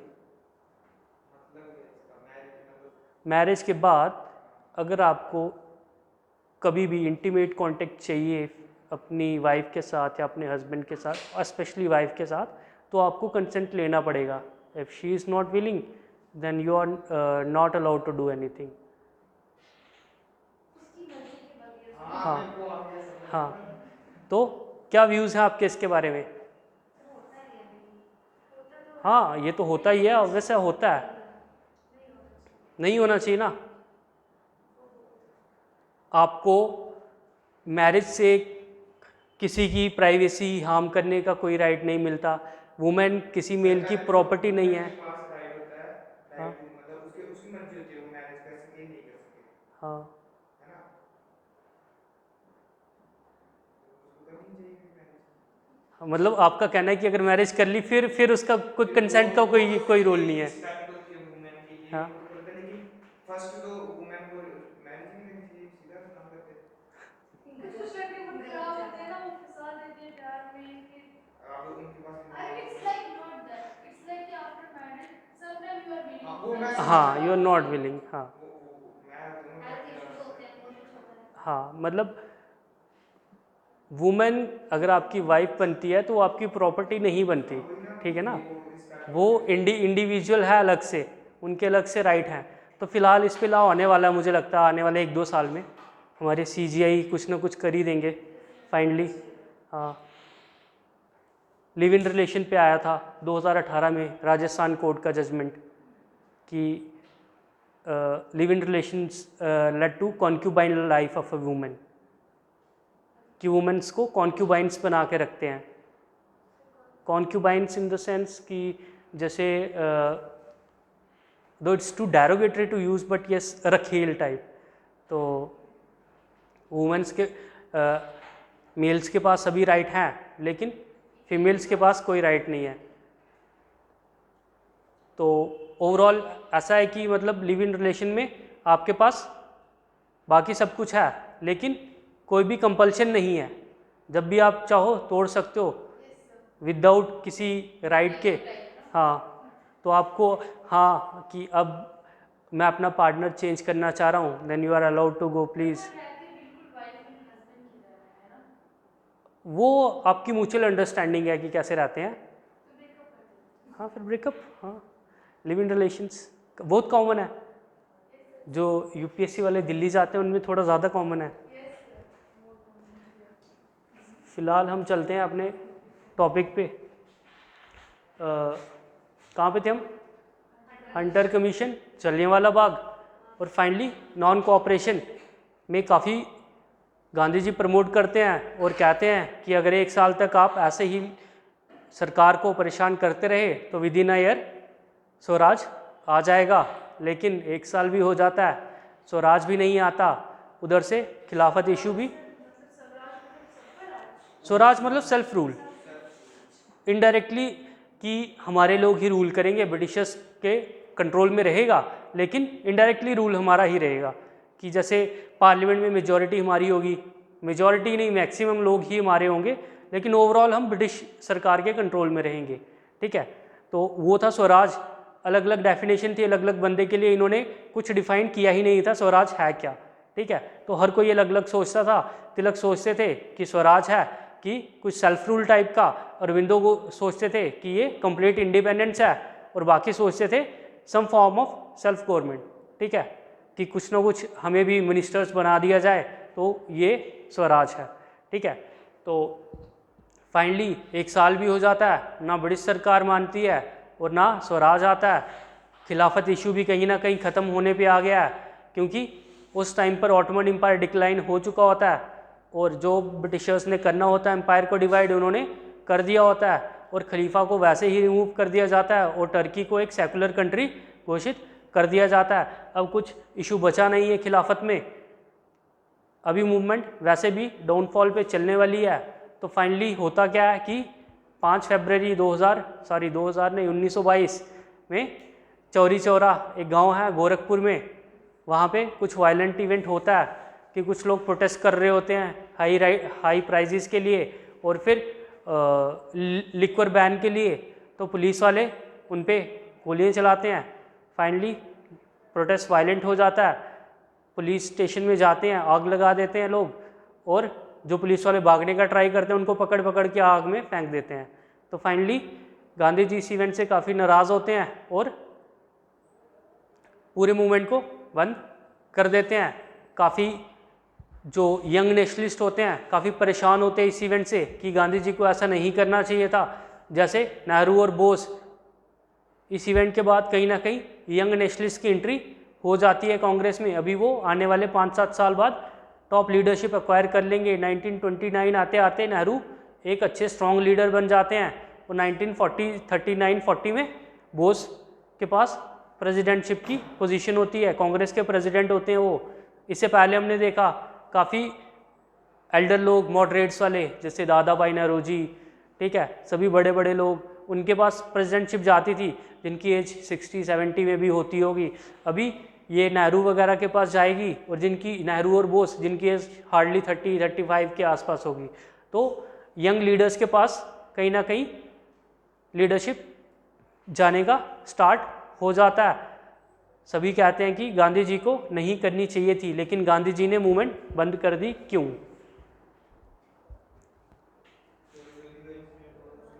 सर साथ में गांधी जी ने एक इसमें स्लोगन दिया था, डू और डाई। तो वो जो वो 1942 में था, क्विट इंडिया मूवमेंट में, यहाँ पे नहीं था। तो सबसे मेन रीज़न यही था कि गांधी वायलेंस को बिल्कुल प्रमोट नहीं करते थे, और यहाँ पे वायलेंस होता है और गांधी मूवमेंट को, हाँ, क्रिटिसाइज तो होगा ही, ऑब्वियस है, हर किसी जगह होता है। अभी मान लो मोदी जी हैं बीजेपी में, ये किसका? गांधी जी का। अभी क्योंकि वो आइडियोलॉजिकल बेसिस पे थोड़ा डिवाइड आ गया ना, छोड़ो, इस पे फिर कभी बात करेंगे। हाँ, अभी रिसेंटली आपने देखा नहीं क्या हुआ है? अभी अनअकैडमी का कोई टीचर था, उस पर काफ़ी ज़्यादा इशू बना हुआ है, तो इसलिए फ़िलहाल, हाँ, तो इसलिए थोड़ा पॉलिटिकल टॉपिक्स को थोड़ा साइडलाइन ही कर लेना चाहिए, मुझे लगता है। I am not in a position to, हाँ, कोई भरोसा नहीं। नहीं, ये डालते हैं, मैंने देखा 1-2 वीडियो डाली है इन्होंने। हाँ, पेपर डिस्कशन की कौन सी वाली? अच्छा, उसकी डाली हुई है। अच्छा अच्छा,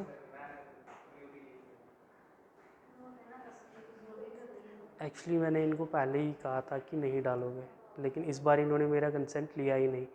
अभी डाल दिया तो, हाँ, अभी क्या ही बोलें, अब डाल दिया तो, हाँ, और क्या। नहीं, प्रिपरेशन का इशू नहीं है, इशू ये है कि फालतू में किसी कंट्रोवर्सी में क्यों घुसना, और कंट्रोवर्सी का भी इशू नहीं है, मुझे प्राइवेसी पसंद है। मैंने आज तक अभी व्हाट्सएप पे अपने डीपी नहीं लगाई। हाँ, नहीं, मैं यूज़ करता हूँ, लेकिन ऐसा नहीं है कि मैं एक्टिव दिखूंगा नहीं कभी किसी को। मैंने व्हाट्सएप पे डीपी लगाए 5 साल हो गए हैं। मेरे इंस्टाग्राम पे मैंने डीपी इसलिए लगाई हुई है, मैंने इवन व्हाट्सएप पे मेरा नाम भी देखोगे तो पता नहीं क्या आएगा, मैं रैंडम टाइप करता हूँ, जो आ गया तो आ गया। इंस्टाग्राम पे मैंने डीपी लगाई है क्योंकि मेरा पुराना अकाउंट बंद हो गया था, वो इसलिए लगानी पड़ी कि मेरे दोस्तों को एटलीस्ट पता चले कि मेरा अकाउंट है। उसके बाद मैं रिमूव करना भूल गया, तो मतलब, हाँ, हाँ, मुझे प्राइवेसी, नहीं, ज़रूरी नहीं है, बहुत हैं जो सोशल मीडिया पे एक्टिव रहते हैं, लोग यूट्यूब पे वीडियोस बनाते हैं, स्पेशली लेक्चर्स बनाते हैं, लेकिन मुझे नहीं पसंद। मैं थोड़ा प्राइवेसी और थोड़ा अनोनिमस रहना पसंद करता हूँ। हाँ, यस, इंट्रोवर्ट इनडायरेक्टली। तो पहले भी था, लेकिन बाद में ज़्यादा हो गया हूँ।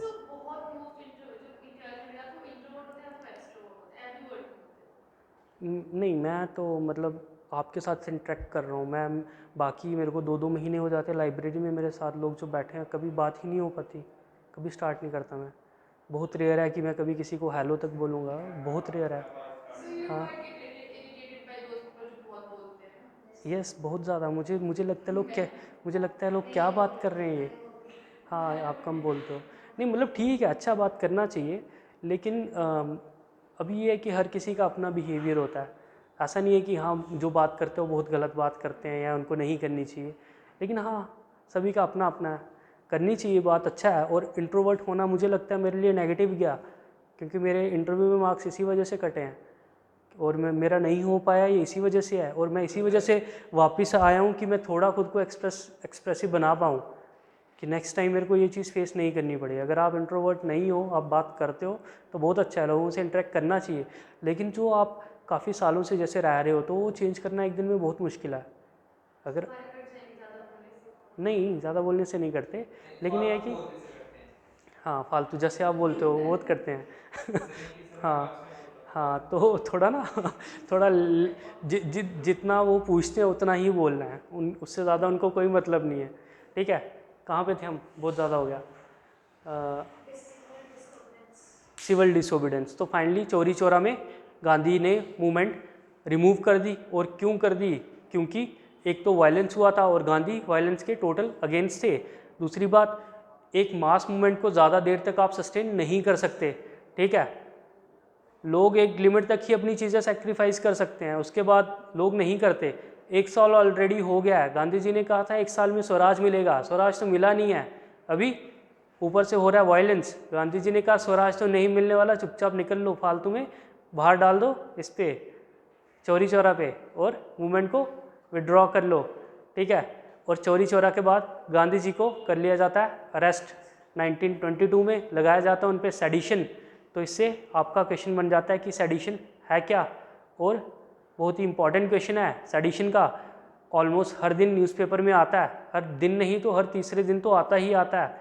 ठीक है, रिसेंटली कन्हैया कुमार केस पढ़ा होगा, कन्हैया कुमार के बारे में थोड़ा बहुत पता होगा। कन्हैया कुमार कौन है? कन्हैया कुमार के बारे में नहीं पता? नहीं नहीं, वो पॉलिटिकल वाला, जेएनयू वाला। तब तुम बच्चे थे शायद जब वो ये सब इवेंट हुए थे। तो हुआ क्या था, जेएनयू में कुछ नारे लगते हैं, आज़ादी आज़ादी, जिसमें कन्हैया कुमार काफ़ी ज़्यादा पॉपुलर हो जाते हैं और फाइनली सरकार उन पर सेडिशन लगा देती है।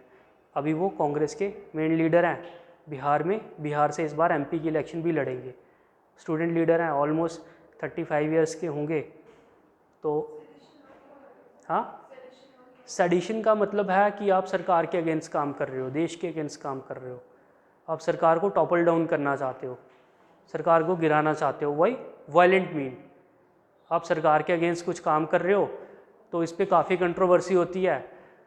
सुप्रीम कोर्ट ने काफ़ी बार कुछ जजमेंट्स दिए हैं, केदारनाथ केस, अभी रिसेंटली कन्हैया कुमार केस, और अभी सरकार ने, अभी सुप्रीम कोर्ट ने कहा है सरकार को, पिछले साल कहा था कि अपना स्टैंड क्लियर करो सेडिशन लॉ पे। एक मॉडर्न स्टेट में सेडिशन लॉ की कोई जगह नहीं है। यूएस, यूके जैसी कंट्रीज़ में भी सेडिशन लॉ नहीं है, लेकिन इंडिया में आईपीसी में था अंडर आर्टिकल 124A। ठीक है, और अभी जो नया आया अपना बिल, उसमें कौन सा सेक्शन है इसका? सेक्शन 150। ठीक है, सेडिशन पे डायरेक्टली सेडिशन नहीं वर्ड यूज़ किया उन्होंने, लेकिन वर्डिंग वही रखी हुई है। तो फिलहाल रिसेंटली क्या हुआ है, सुप्रीम कोर्ट ने 3-4 दिन पहले की न्यूज़ है, सुप्रीम कोर्ट ने सेडिशन लॉ पे फैसला लेने का ट्राई किया। तो सरकार कहती है कि हमारी पहले बात हुई थी कि हम बिल ला रहे हैं और बिल लाने के बाद प्लीज़ आप अपने डिसीजन लीजिए। तो सुप्रीम कोर्ट कहता है कि बिल तो आप लाओगे, जो आगे लॉ लगेगा, जो पहले से आपने सेडिशन के केसेस लगाए हैं उन पे क्या होगा, वो तो हमें देखने पड़ेंगे ना। तो एक्चुअली सुप्रीम कोर्ट ने कहा था कि आपको इस लॉ के बारे में कुछ कंक्रीट करना पड़ेगा कि ये लॉ होना भी चाहिए या नहीं, आपके क्या व्यूज़ है इस पर। तो सरकार कहती है कि हमने ऑलरेडी बिल बना दिया हुआ है, वो बिल पार्लियामेंट में आ जाएगा, उसके बाद हम अपना स्टैंड क्लियर कर लेंगे। तो अभी वो कह रहे हैं कि प्लीज़ आप तब तक कोई भी हियरिंग सेडिशन पे ना करो जब तक वो बिल पास नहीं हो जाते। और वो बिल कौन से हैं जो नए सुने होंगे आपने? 3 न्याय संहिता जो भी है वो, हाँ जो भी हैं वो 3 बिल, इनडायरेक्टली आईपीसी, सीआरपीसी और सीपीसी, तीनों को रिप्लेस करने के लिए इंडिया ने अपने बिल बनाए हुए हैं, क्योंकि वो ब्रिटिश इरा के लॉ थे। हमने देखा था 1860 में वो लॉस बने थे, आईपीसी वगैरह, लॉर्ड मैक्यूले। ठीक है, तो ये था सेडिशन, जिसमें आप ट्राई करते हो सरकार के अगेंस्ट काम करने की। तो फाइनली गांधी जी पे लगता है सेडिशन, और कोर्ट में जब उनको बुलाया जाता है तो गांधी जी एक हिस्टोरिकल स्पीच देते हैं जो काफ़ी ज़्यादा पॉपुलर है। वो कहते हैं कि जो तुम्हारे लिए तुम्हें लगता है कि बहुत बड़ा क्राइम है सरकार के अगेंस्ट, मेरे लिए ये सबसे बड़ी ड्यूटी है मेरे सिटीजन्स के अगेंस्ट, तो इसके लिए आप मुझे जो भी पुनिश करो मुझे फ़र्क नहीं पड़ता।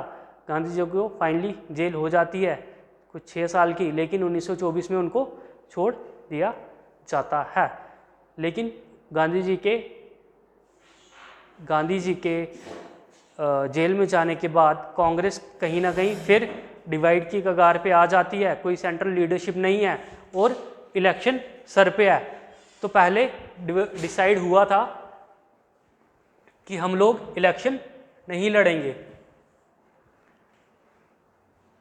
हुआ था ना 1919 जो भी है नॉन कोऑपरेशन मूवमेंट में, कि हम ना ही लॉ कोर्ट यूज़ करेंगे ना ही हम लेजिस्लेचर में जाएंगे।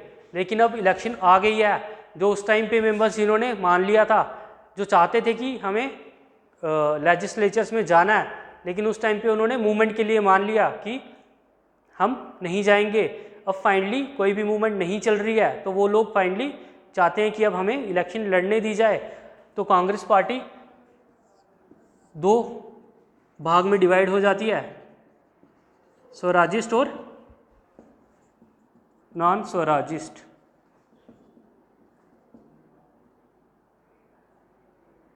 स्वराजिस्ट और नॉन स्वराजिस्ट। तो ये कोई फॉर्मल डिवीजन नहीं है, जैसे कांग्रेस में उस टाइम पे डिवाइड हो गया, इस टाइम पे फॉर्मली कुछ भी डिवाइड नहीं होता, लेकिन लोग बंट जाते हैं 2 लाइन्स पे।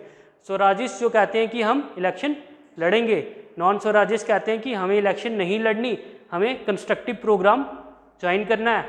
क्या था गांधी जी का कंस्ट्रक्टिव प्रोग्राम? काफ़ी पॉइंट्स है इसमें।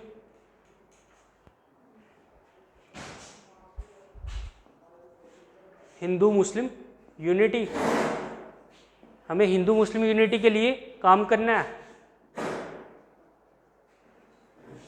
अनटचेबिलिटी रिमूव करने के लिए हमें काम करना है। क्लीनलीनेस करने के लिए हमें काम करना है। एजुकेशन हमें प्रमोट करनी है, ठीक है। इनडायरेक्टली गांधी जी का ये तरीका था कि गांधी जी की स्ट्रैटर्जी थी स्ट्रगल ट्रूस स्ट्रगल।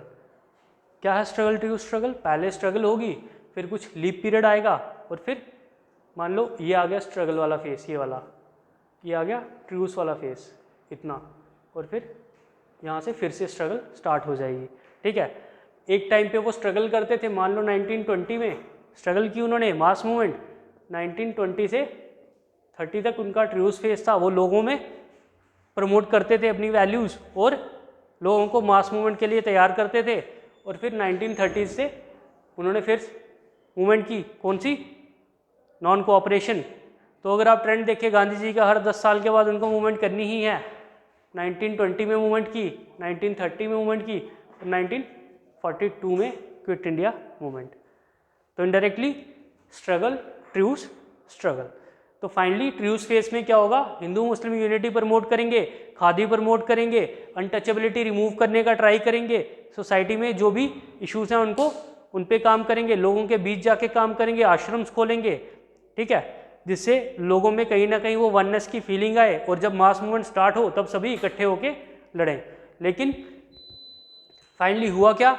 इलेक्शन आ गई सर पे, 1924 की बात है, इलेक्शन आने वाली है और कांग्रेस के कुछ लोग चाहते हैं कि इलेक्शन लड़ी जाए और कुछ चाहते हैं कि इलेक्शन नहीं लड़ी जाए। जो चाहते हैं वो है स्वराजिस्ट और जो नहीं चाहते हैं वो है नॉन स्वराजिस्ट। स्वराजिस्ट का इलेक्शन लड़ना, हाँ, स्वराजिस्ट का इलेक्शन लड़ने का मेन मकसद ये नहीं है कि हमें कुछ पोजीशन चाहिए, ये कहते हैं कि अभी फेस वैसे भी मास मूवमेंट का नहीं चल रहा, अभी कोई मूवमेंट नहीं चल रही, तो लोगों को एक्टिव रखने के लिए कुछ लेजिस्लेचर्स में ही काम करना पड़ेगा। अभी क्या होता है, अभी जब पार्लियामेंट चलती है, आज चल रही होगी, तो फिर शाम को काफ़ी पॉपुलर स्पीचेस आती हैं, यूट्यूब पे आ जाती हैं। तो जो लोग हैं जो काफ़ी इंटरेस्टेड है मेरे जैसे, हम शाम को बैठ के पूरा देखते हैं कि पार्लियामेंट में क्या क्या काम हुआ, किस किस की कौन कौन सी डिबेट में किस किस ने क्या कहा, कौन कौन से इश्यूज़ उठाए, और फिर अगले दिन द हिंदू में भी पूरा एनालिसिस देखेंगे। तो इनडायरेक्टली क्या होता है कि मास अवेयरनेस होती है उस चीज़ से भी, कि पार्लियामेंट में क्या काम कर रहा है, क्या काम चल रहा है, अगर अगले दिन न्यूज़पेपर कवर करेगा तो लोगों में भी अवेयरनेस आएगी। तो इनका भी यही मानना था कि हम इस तरीके से मास को इंगेज रखने का ट्राई करेंगे, लेकिन ये चाहते थे कि हमें लोगों के बीच जाके काम करना चाहिए, अभी हमें लोगों के इश्यूज़ पे बात करनी चाहिए, ना कि हमें अपने पॉलिटिकल ऑफिस की बात करनी चाहिए। ठीक है, तो स्वराजिस्ट में कौन कौन लोग थे? मेनली CR दास,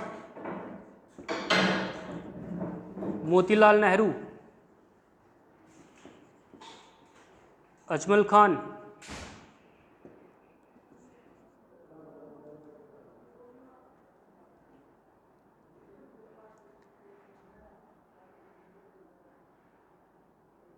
दीनदयाल उपाध्याय,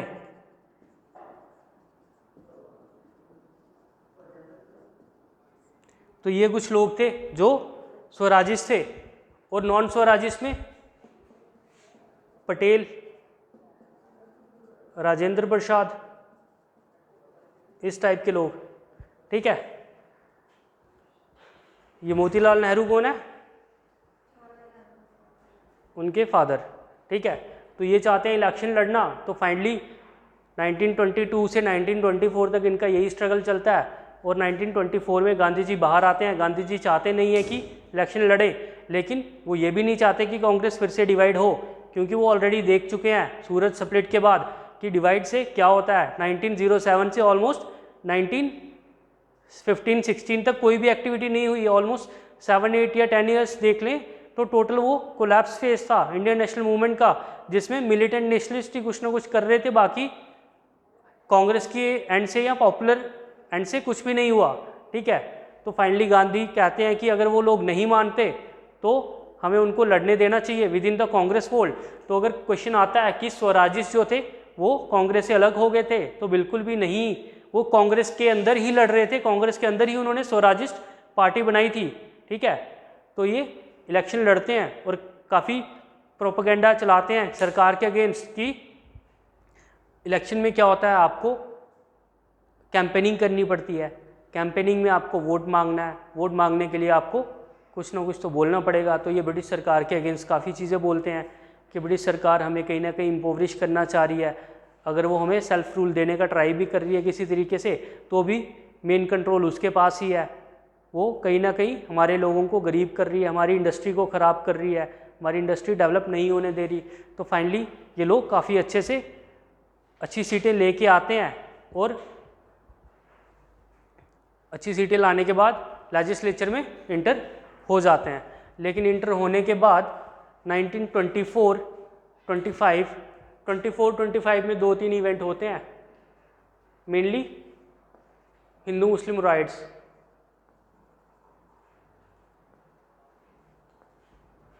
हमने बात की थी इससे पहले आर्य समाज के टाइम पे। इस टाइम पे चलती मूवमेंट गौरक्षा मूवमेंट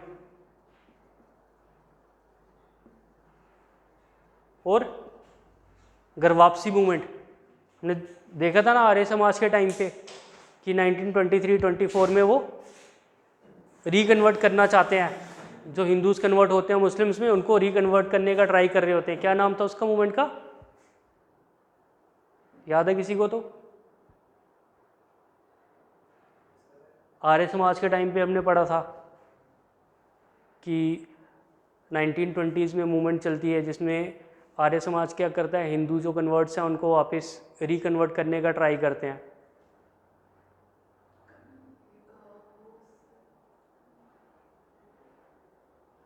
घर वापसी तो वर्ड नहीं उन्होंने यूज़ किया था, वर्ड जो भी था छोड़ो। ठीक है, तबलीगी उसके अगेंस्ट में स्टार्ट हुई थी। यस, थोड़ा याद है आपको कम से कम। तो फाइनली इन इवेंट्स की वजह से हिंदू मुस्लिम यूनिटी टूट जाती है, कॉम्युनल राइट्स स्टार्ट हो जाते हैं और स्वराजिस्ट कहीं ना कहीं ऑफिस छोड़ देते हैं, रिज़ाइन कर देते हैं। लेकिन कुछ लोग उस टाइम पे भी कहते हैं कि हमें, क्योंकि अभी मूवमेंट डिवाइड है किसके बीच में, हिंदू वर्सेस मुस्लिम के बीच में, तो जो हिंदुत्व आइडियोलॉजी के लोग होते हैं वो चाहते हैं कि हमें सरकार के साथ मिलके काम करना चाहिए हिंदुओं के फेवर में, और उनका नाम आता है रिस्पॉन्सिविस्ट वर्सेस नॉन रिस्पॉन्सिविस्ट। ठीक है, रिस्पॉन्सिविस्ट वो लोग हैं जो स्वराजिस्ट हैं, लेकिन वो चाहते हैं कि हमें हिंदूज़ के फेवर में काम करना चाहिए, लेकिन नॉन रिस्पॉन्सिविस्ट कहते हैं कि हमें ऑफिस छोड़ देना चाहिए, हमें लेजिस्लेटिव काउंसिल से रिज़ाइन कर देना चाहिए। तो ये रिस्पॉन्सिविस्ट में मेनली दीनदयाल उपाध्याय, लाला लाजपत राय जैसे लोग, ठीक है। अभी भी सरकार की कोई काफ़ी स्कीमें हैं दीनदयाल उपाध्याय पे, कौन कौन सी? नेशनल रूरल लाइवलीहुड मिशन,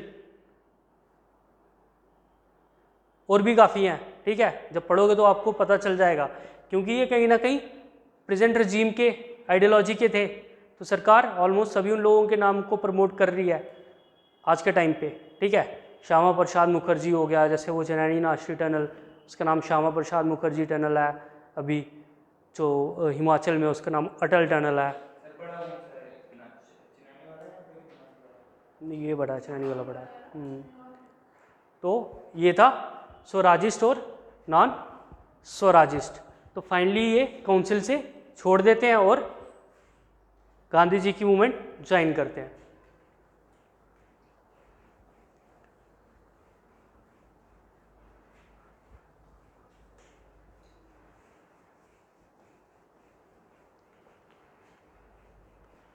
लिखो इसमें थोड़ा।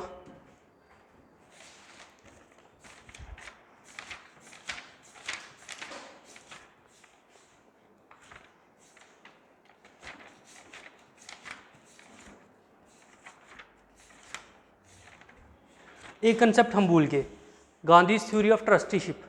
बताया था मैंने आपको, गांधीज कंसेप्ट ऑफ ट्रस्टीशिप।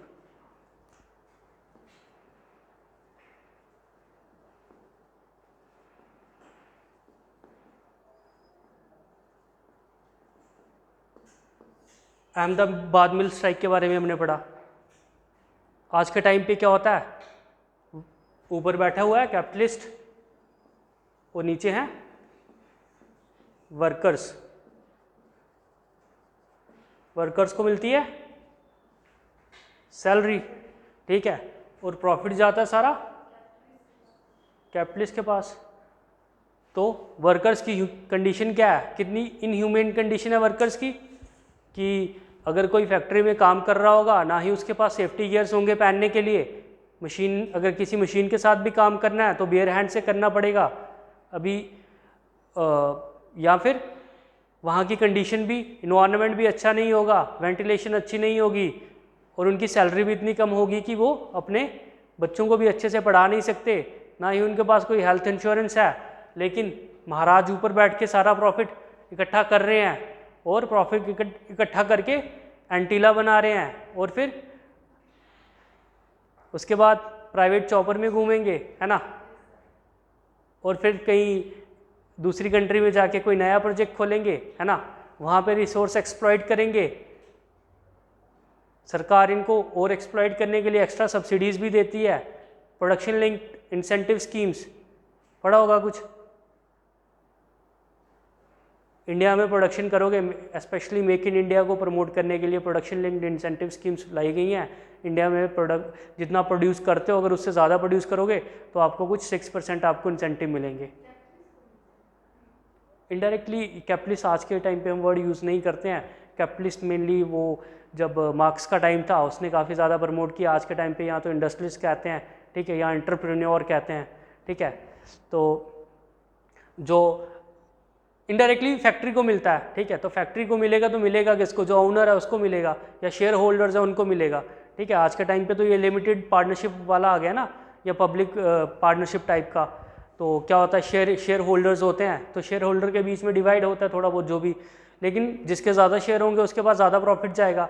तो इनडायरेक्टली अगर हम यहाँ पे देखें तो प्रॉफिट सारा ले रहे हैं कैपिटलिस्ट, और बेचारे वर्कर्स को कितना मिल रहा है, बस खाने के लिए, ठीक है।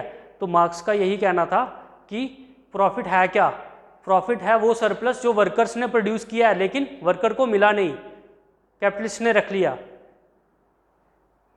तो गांधी जी कहते हैं कि प्रॉफिट आपकी प्रॉपर्टी नहीं है, आप बस एक ट्रस्टी हैं इस प्रॉपर्टी के, जो आप आने वाले टाइम में वर्कर्स के बीच बांटेंगे अलग अलग तरीके से, इनके वेलफेयर के लिए काम करेंगे, ठीक है।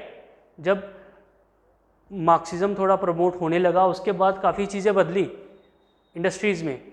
अभी क्या होता है, सोशल सिक्योरिटी मिलती है आपको, social security in the mean आपको इंश्योरेंस मिलेगा, हेल्थ इंश्योरेंस, ठीक है, आपको मे बी बच्चों की एजुकेशन के लिए भी कुछ प्रोविजंस हों, आपको पेंशन स्कीम्स मिलती हैं। अगर किसी कंपनी को आपको निकालना पड़ेगा तो आपको नोटिस देना पड़ेगा, निकालेगी तो 2-3 महीने की सैलरी साथ में देगी अगर निकालेगी तो। ये सब लॉज इसीलिए आए हैं क्योंकि कहीं ना कहीं वर्कर्स की कंडीशन बहुत बुरी थी उस टाइम पे, और मार्क्स ने जो कंसेप्ट दिया बहुत ज़्यादा रेडिकल था। सरकारों को लगा कि मार्क्स के बूथ से बचना है तो कहीं ना कहीं वर्कर्स की कंडीशन को सुधारना पड़ेगा। लेकिन गांधी यहाँ पे आते हैं और गांधी कहते हैं कि आप बस एक ट्रस्टी हैं। ट्रस्टी कौन होता है? मतलब आपका अपना पैसा नहीं है ये, आप बस इसको संभाल रहे हैं, आप ट्रस्टी हैं इसके, आप देखभाल कर रहे हैं इस पैसे की, जिससे आप क्या करेंगे, एक तो प्रोडक्शन एक्स्ट्रा बढ़ाएंगे, दूसरा वेलफेयर, इनके वेलफेयर के काम के लिए लगाएंगे। अगर सैलरी नहीं दे रहे तो वेलफेयर के लिए, जैसे फैक्ट्री का इन्वायरमेंट अच्छा करेंगे, अच्छी लाइटनिंग का प्रोविज़न करेंगे, गर्मी ज़्यादा है तो फैन लगा देंगे, मतलब कुछ भी, ठीक है।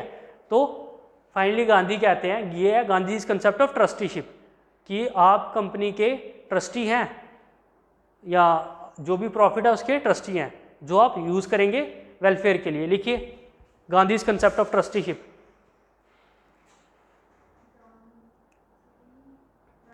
Gandhi is concept of trusteeship, ये बाकी मैंने अहमदाबाद मिल स्ट्राइक वगैरह आपको लिखवाया नहीं क्योंकि वो आपको मिल जाएगा स्पेक्ट्रम में आराम से। इसमें लिखिए capitalist class must realise that profit accumulated by it, realize that profit accumulated by it, by capitalist लिख लीजिए, by them लिख लीजिए, by them is not their personal property, rather they are the trustees of wealth which must be used for the welfare, trustees of wealth which must be used for the welfare of working class and wider society.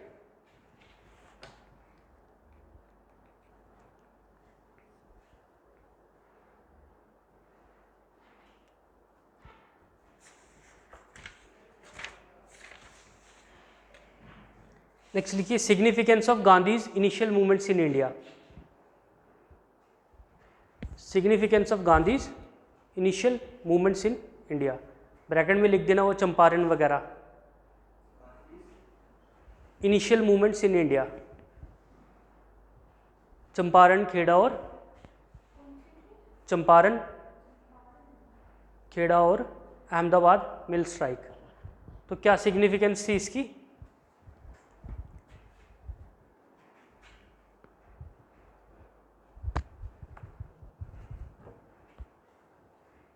First point, Champaran and Kheda Satyagraha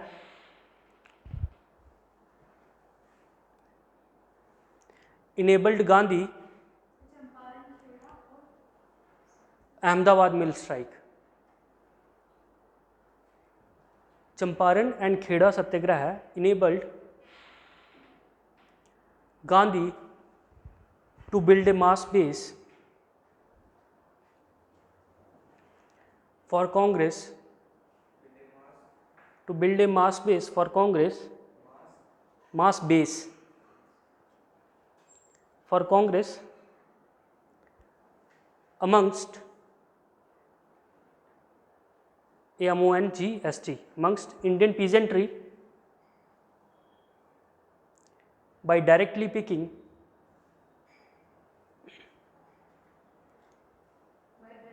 picking up issues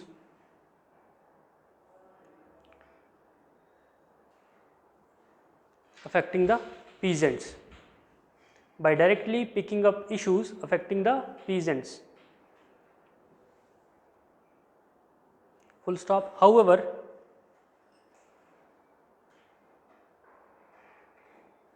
Gandhi was careful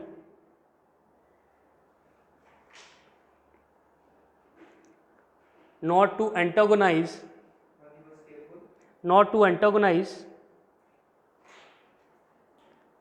the Indian zamindari class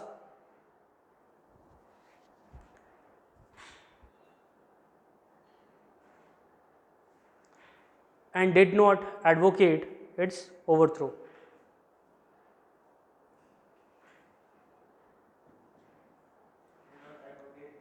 Its overthrow. Overthrow. Next point. Ahmedabad mill strike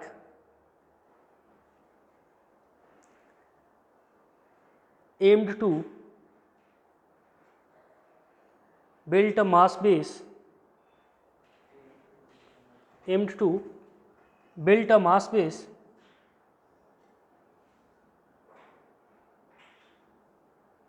for the Congress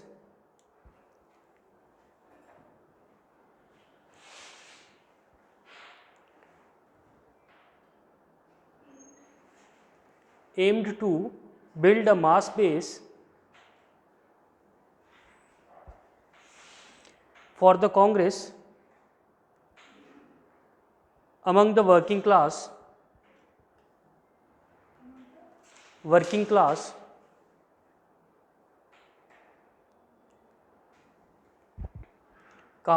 supported a non-violent way of resolving class conflict. Supporting a non-violent way of resolving class conflict, and also proposing non-violent way of resolving class conflict, and also proposed the Gandhian idea of trusteeship,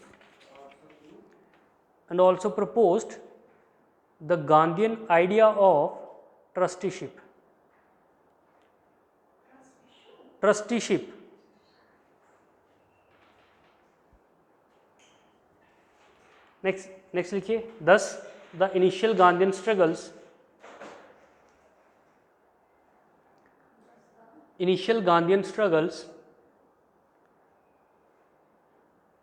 enabled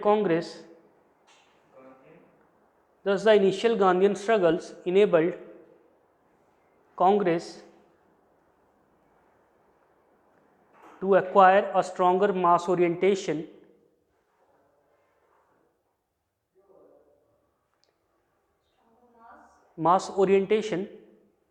and bring peasant and worker issues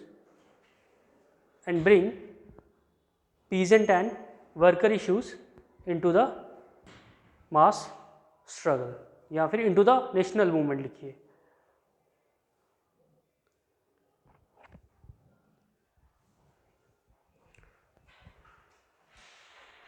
ठीक है, ख़त्म करते हैं इधर ही आज.